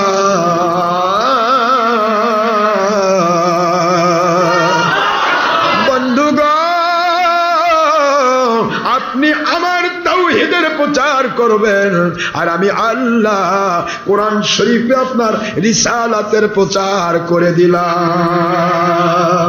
বলে দেন রে কাফিররা, আল্লাহ মানার জন্য নবী মানতে হয়, আর এমন এক নবীকে তোমরা মানবে, ইন্নী রাসূলুল্লাহি ইলাইকুম জামিআ। আমি আল্লাহর নবী, এমন এক নবী যিনি নবীদেরও নবী, রাসূলদেরও রাসূল, জামিআর ভিতরে সবাইকে সেটিং করা হয়েছে। চিৎকার দিয়ে বলুন সুবহানাল্লাহ। ইন্নী রাসূলুল্লাহি ইলাইকুম জামিআ। দুনিয়ার নবী রাসূল যারা ছিলেন, যত রহমতের ফেরেশতা, যত জিন, যত মানুষ, যে কেউ হোক না কেন, পুরুষ হোক, মহিলা হোক, জিন হোক, ইনসান হোক, যুবক যুবতী, বৃদ্ধ বৃদ্ধা অথবা নবী রাসূল, সকলের জন্য আমি আল্লাহর রাসূল হয়ে তোমাদের নিকটে নাজিল হয়েছি। সুতরাং তোমরা যে নবীর উপর কলমা পড়তেছ, তোমরা এখন একটু নিজেকে বুঝ দাও, তোমাদের নবী ছিল তোমাদের কওমের নবী, আর এখন যে নবীকে মানছ, আমি আল্লাহ ঘোষণা দিলাম তোমার নবীদের নবী। কি ভাই, বুঝতে কি অসুবিধা হচ্ছে? জামিয়ার ভিতরে কে কে আছে? মানুষের ভিতর যে আছে সেই জামিয়ার মধ্যে পড়বে। ইয়া আইয়ুহান নাস ইন্নী রাসূলুল্লাহি ইলাইকুম জামিআ। সুবহানাল্লাহ পড়বেন না জোরে? এই জন্য কোরআন শরীফে বলা হয়েছে যে ফেরেশতাদের মধ্য থেকে এবং মানুষের মধ্য থেকে আমি নবী প্রেরণ করেছি। এই কথাটার অর্থ অনেকে বোঝে না। ফেরেশতার মধ্যে নবী কে? আমার আল্লাহ এই জন্যই বললেন, ফেরেশতা, জিন, মানুষ সকলের জন্য আমার আখিরি নবীকে নবী বানাই দিলাম। রাসূলুল্লাহি ইলাইকুম জামিআ। যার কারণে ফেরেশতা যেহেতু সাধারণ নূরের তৈরি ফেরেশতার নবী রাসূল হতে গেলে আমার আল্লাহ পাক বলেন, কুদরত থেকে আমার নবীজিকে নূর দিয়ে সৃষ্টি করে পাঠালাম। যেহেতু তিনি শুধুমাত্র মানুষের নবী নয়, সে ফেরেশতারও নবী। সুবহানাল্লাহ পড়বেন না? জিনেরও নবী, আসমান জমিনের যারাই থাকবে তাদের নবী। সুবহানাল্লাহ পড়বেন। এই জন্য নবী রাসূলদের নবী রাসূল আখির রাসূল মুহাম্মদ রাসূলুল্লাহ সাল্লাল্লাহু আলাইহি ওয়াসাল্লামের কালেমা তাওহীদ যেটা বলছেন, লা ইলাহা ইল্লাল্লাহ, এর সাথে মুহাম্মাদুর রাসূলুল্লাহ যোগ না দেওয়া পর্যন্ত সে ইহুদি খ্রিস্টানের মতোই বেঈমান থাকবে। কারণ বুখারী সিরাতুন নবী সংকলন ৫ম খণ্ড মাওলানা শাইখুল আইজুল হক এবং মাওলানা আপনার শামসুল হক ফরিদপুর রহমাতুল্লাহ ওনারা লিখেছেন স্পষ্ট করে, আমার নবীজি পাক সাল্লাল্লাহু আলাইহি ওয়াসাল্লামকে আল্লাহ বলতেছেন, আমার বন্ধু আপনার নামকে সেটিং করলো সেটা আমার বিষয় নয়। আদম সৃষ্টির ২০ লক্ষ বছর আগে আমার তাওহীদের কালেমার সাথে আপনার নাম মুহাম্মদুর রাসূলুল্লাহ আমি সেটিং করেছি। আদম সৃষ্টি কত বছর আগে? ২০ লক্ষ বছর আগে নবীজির নাম লা ইলাহা ইল্লাল্লাহর সাথে মুহাম্মদুর রাসূলুল্লাহ সেটিং করেছেন। মুস্তাদরিকে হাকিম সহ অসংখ্য হাদিসের কিতাব। সুতরাং এই সেটিংটাই হলো কলেমা লা ইলাহা ইল্লাল্লাহ মুহাম্মদুর রাসূলুল্লাহ সাল্লাল্লাহু আলাইহি ওয়াসাল্লাম। যারা বুখারী হাদিস পড়ে কোন মান করা লা ইলাহা ইল্লাল্লাহ ফাদাখালাল জান্নাহ, এই হাদিসটা কাফেরদেরকে তাওহীদের দিকে নিয়ে আসার জন্য ডেকেছিলেন। আপনিও কি কাফের নাকি? আপনি কাফের? কাফেরদেরকে তাওহীদের দিকে নিয়ে আসার জন্য ডাকা হয়েছিল, আর আপনার জন্য দেওয়া হয়েছে লা ইলাহা ইল্লাল্লাহ মুহাম্মাদুর রাসূলুল্লাহ সাল্লাল্লাহু আলাইহি সাল্লাম। কারণ নবী রাসূলদের ব্যাপারটা আপনারা বুঝতে পারবেন, এক কথায় বুঝে নেবেন যে সকল নবী বলেছেন নবীর কলেমা ছিল, নবীদের উম্মতের কলেমা ছিল, সকল উম্মতের কলেমা কি ছিল? লা ইলাহা ইল্লাল্লাহ মুসা কালিমুল্লাহ। আর মুসা নবী আলাইহিস সালামের কলেমা ছিল লা ইলাহা ইল্লাল্লাহ মুহাম্মাদুর রাসূলুল্লাহ। সুবহানাল্লাহ পড়বেন না জোরে? ঈসা নবীর উম্মতের কলেমা ছিল লা ইলাহা ইল্লাল্লাহ ঈসা রুহুল্লাহ, আর ঈসা আলাইহিস সালামের কলেমা ছিল লা ইলাহা ইল্লাল্লাহ মুহাম্মাদুর রাসূলুল্লাহ সাল্লাল্লাহু আলাইহি সাল্লাম। দাউদ আলাইহিস সালামের কলেমা ছিল লা ইলাহা ইল্লাল্লাহ দাউদ খলিফাতুল্লাহ, দাউদ আলাইহিস সালামের কলেমা ছিল লা ইলাহা ইল্লাল্লাহ মুহাম্মাদুর রাসূলুল্লাহ। ইউসুফ আলাইহিস সালামের কলেমা ছিল লা ইলাহা ইল্লাল্লাহ ইউসুফ সিদ্দিকুল্লাহ, ইউসুফ আলাইহিস সালাম উম্মতের কালেমা, আর ইউসুফ আলাইহিস সালামের কলেমা ছিল লা ইলাহা ইল্লাল্লাহ মুহাম্মাদুর রাসূলুল্লাহ। এবং সকল নবী রাসূলকে ইকরার নিয়েছেন আল্লাহ সূরাতুল আলী ইমরানের ৮১ নম্বর আয়াত শরীফ স্পষ্ট করে আল্লাহ পাক করে নিয়েছেন। কি নিয়েছেন? এখানে আল্লাহ বলতেছেন, হে আমার নবী রাসূলগণ, আমি আপনাদের খেদমতে বলছি, আমি আপনাদের কাছে আমার আখিরি নবীকে পাঠাবো, তখন কি আপনারা তাকে মেনে নেবেন? তখন তারা বলেন নাহনু আকরারনা, আয় আল্লাহ আমরা মেনে নিলাম। আখিরি নবী যদি আমাদের নবুয়তের আওতায় আসে, আমাদের নবুয়তকে বাতিল করে দিয়ে, আমাদের পথকে বাতিল করে দিয়ে আমাদের উম্মত সহ তার কাছে আমরা কলেমা পড়ে তার বায়াত হব। এই একরারের কারণে সকল নবী রাসূল আলাইহিস সালামের নবী হচ্ছেন আমার নবী।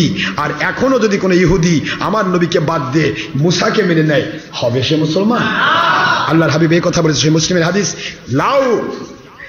লাউ মুসা আলাইহিস সালাম হাইয়ান মা লাউ কানা মুসা আলাইহিস সালাম হাইয়ান মা ওয়াসিআহু ইল্লা ইত্তিবাই। মুসা নবী জলিল কদর নবী, সকল নবীদের ৭০,০০০ নবীর সর্দার, সেই জলিল কদর নবী সেও যদি আমার শরীয়তে থাকতেন, তার শরীয়তকে বাতিল করে আমাকে অনুসরণ করা ছাড়া তার কোনো উপায় ছিল না। সুতরাং সেই আখিরি নবীর আমরা উম্মত, এখানে উল্টাপাল্টা কিছু করা যাবে না ভাইজান। আসুন আল্লাহ সবাইকে বুঝদান করুন। অনেক কথায় আছে, অনেক কথায় বলার আছে, এগুলি নিয়ে যদি কথা বলতে চান, বুঝতে চান, বাতিল ফেরকা কে কী কিভাবে করছে সব নিয়ে আমাদের দলিল আছে, একটা মেমোরি আছে, প্রায় 100টা ওয়াজ আছে, সব বিষয়ে হাজার হাজার কেতাবে দলিল দেওয়া আছে। ইচ্ছা করে সেই মেমোরি নিয়ে দিতে পারেন, অথবা ইন্টারনেটে সার্চ করতে পারেন সুন্নি ওয়াজ বগুড়া, অথবা ডক্টর আশরাফ সিদ্দিকী ওয়াজ বগুড়া, অথবা জঙ্গি সন্ত্রাস বিরোধী ওয়াজ ডক্টর আশরাফ সিদ্দিকী বগুড়া।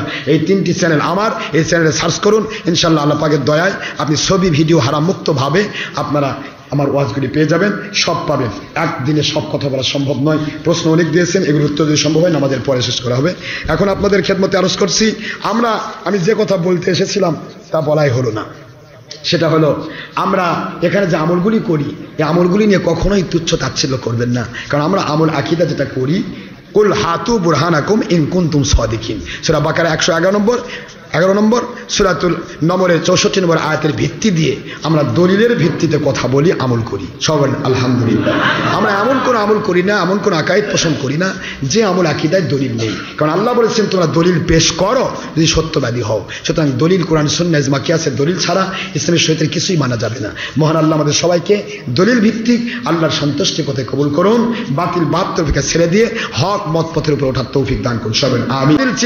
বাতিল চিনার সবচাইতে বড় সিম্পটম, আপনি যে দলের কাছে যাচ্ছেন সে দল নবীকে আমাদের মতো বলে কিনা, বড় ভাইয়ের মতো বলে কিনা, মাটির মানুষ বলে কিনা, মিলাদ কেমে দুশ্মনী করে কিনা, ওলি আউলিয়া দুশ্মনী করে কিনা, সাহাবীর দুশ্মনী করে কিনা, হক্কানি ওলিদের দুশ্মনী করে কিনা, তারপরে আপনার বিভিন্ন রকমের হাত তুলে মোনাজাত নবী করেছেন, করতে বলেছেন, আপনি করেন আর না করেন, নফল ইবাদত কেউ না করলে দোষ নেই, কিন্তু এটাকে সে নাজায়েজ বলে না জায়েজ বলে, এই সমস্ত জিনিস যদি আপনি দেখেন তাহলে আপনি বুঝতে পারেন হক আর বাতিলের প্রশ্ন। কথা ঠিক না? ঠিক জোরে হক বাতিল কিন্তু পুরা বাতিলের ভাত টিপতে হয় না, পাতিলের উপরে একটা পাত টিপলেই পাতিলের তলার খবর পাওয়া যায় এই পাতিলে ভাত হয়েছে কিনা। কথা ঠিক না? ঠিক জোরে। আপনি একটা মানুষকে হক প্রমাণ করার জন্য, একটা দলকে হক প্রমাণ করার জন্য আপনি সর্বপ্রথম সিম্পটম, আপনি কি করে বুঝবেন এই লোকটা নবীকে আমাদের মতো বলে কিনা? কারণ আমাদের মতো নবী বলে তোর ঈমান থাকবে না। কারণ নবী বলেছেন লাস্তু কাআহাদিম মিনকুম, আমি তোমাদের কারো মতো নই, আমি দেখতে তোমাদের মতো, কিন্তু আমার উপর ওহী নাজিল হয়, যার উপর ওহী নাজিল হয় সে নিষ্পাপ মাসুম, আর যারা ওহী প্রাপ্ত হয় না, যারা সাধারণ উম্মত, তারা গুনাহগার। কথা ঠিক আছে না? সুতরাং নবীর পেশাব পায়খানা মোবারক, নবীজির পছন্দ বর্গের সাথে, এমনকি নবীর একজন আদনান সাহাবীর সাথে দুনিয়ার অন্য কারো কোনো তুলনা নেই। সেখানে আপনার দল, আপনার মত, আপনার ব্যক্তি, আপনার মুরব্বী যদি এই আকীদা পোষণ করে নবী আমাদের মতো, বড় ভাইয়ের মতো, মাটির মানুষ, এগুলি যদি বলে তাহলে বোঝা যাবে আপনি বাতিল পথের নেংটি ধরছেন। আপনাকে এখনো সময় আছে, আপনি হক পথে যাওয়া দরকার আছে। কারণ নবীর সাথে দুনিয়ার কারো তুলনা হবে না, এই কথাটা সবসময় রাখতে হবে। এটার প্রমাণ পাবেন কি করে?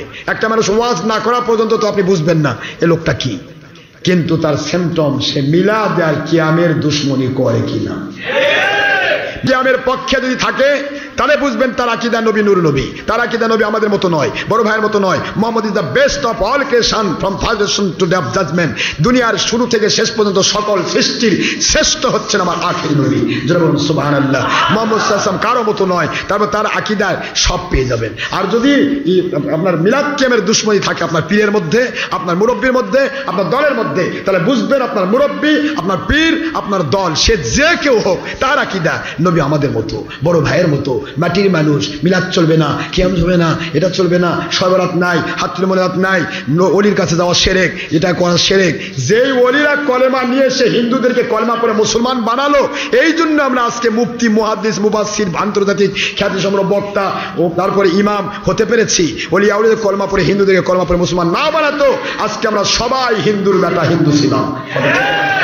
সুতরাং সেই ওলিদের দুশ্মনী কথা যে বলে, মনে রাখবে এর গোড়া কেটে গেছে। গোড়া কাটলে যদি আগা বাঁচে তাহলে আপনি অন্যিংটি ধরে থাকেন, আর গোড়া কেটে দিলে যদি আগা না বাঁচেন তাহলে এখনই সারেন, গোড়া আলা মানুষদেরকে ধরেন।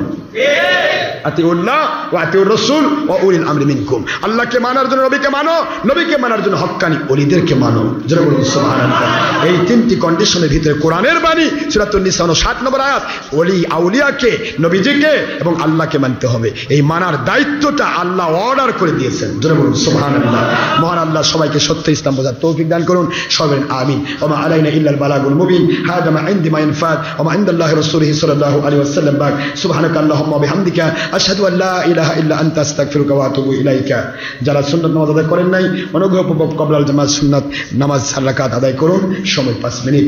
আসসালামু আলাইকুম ওয়া রাহমাতুল্লাহি ওয়া বারাকাতুহু।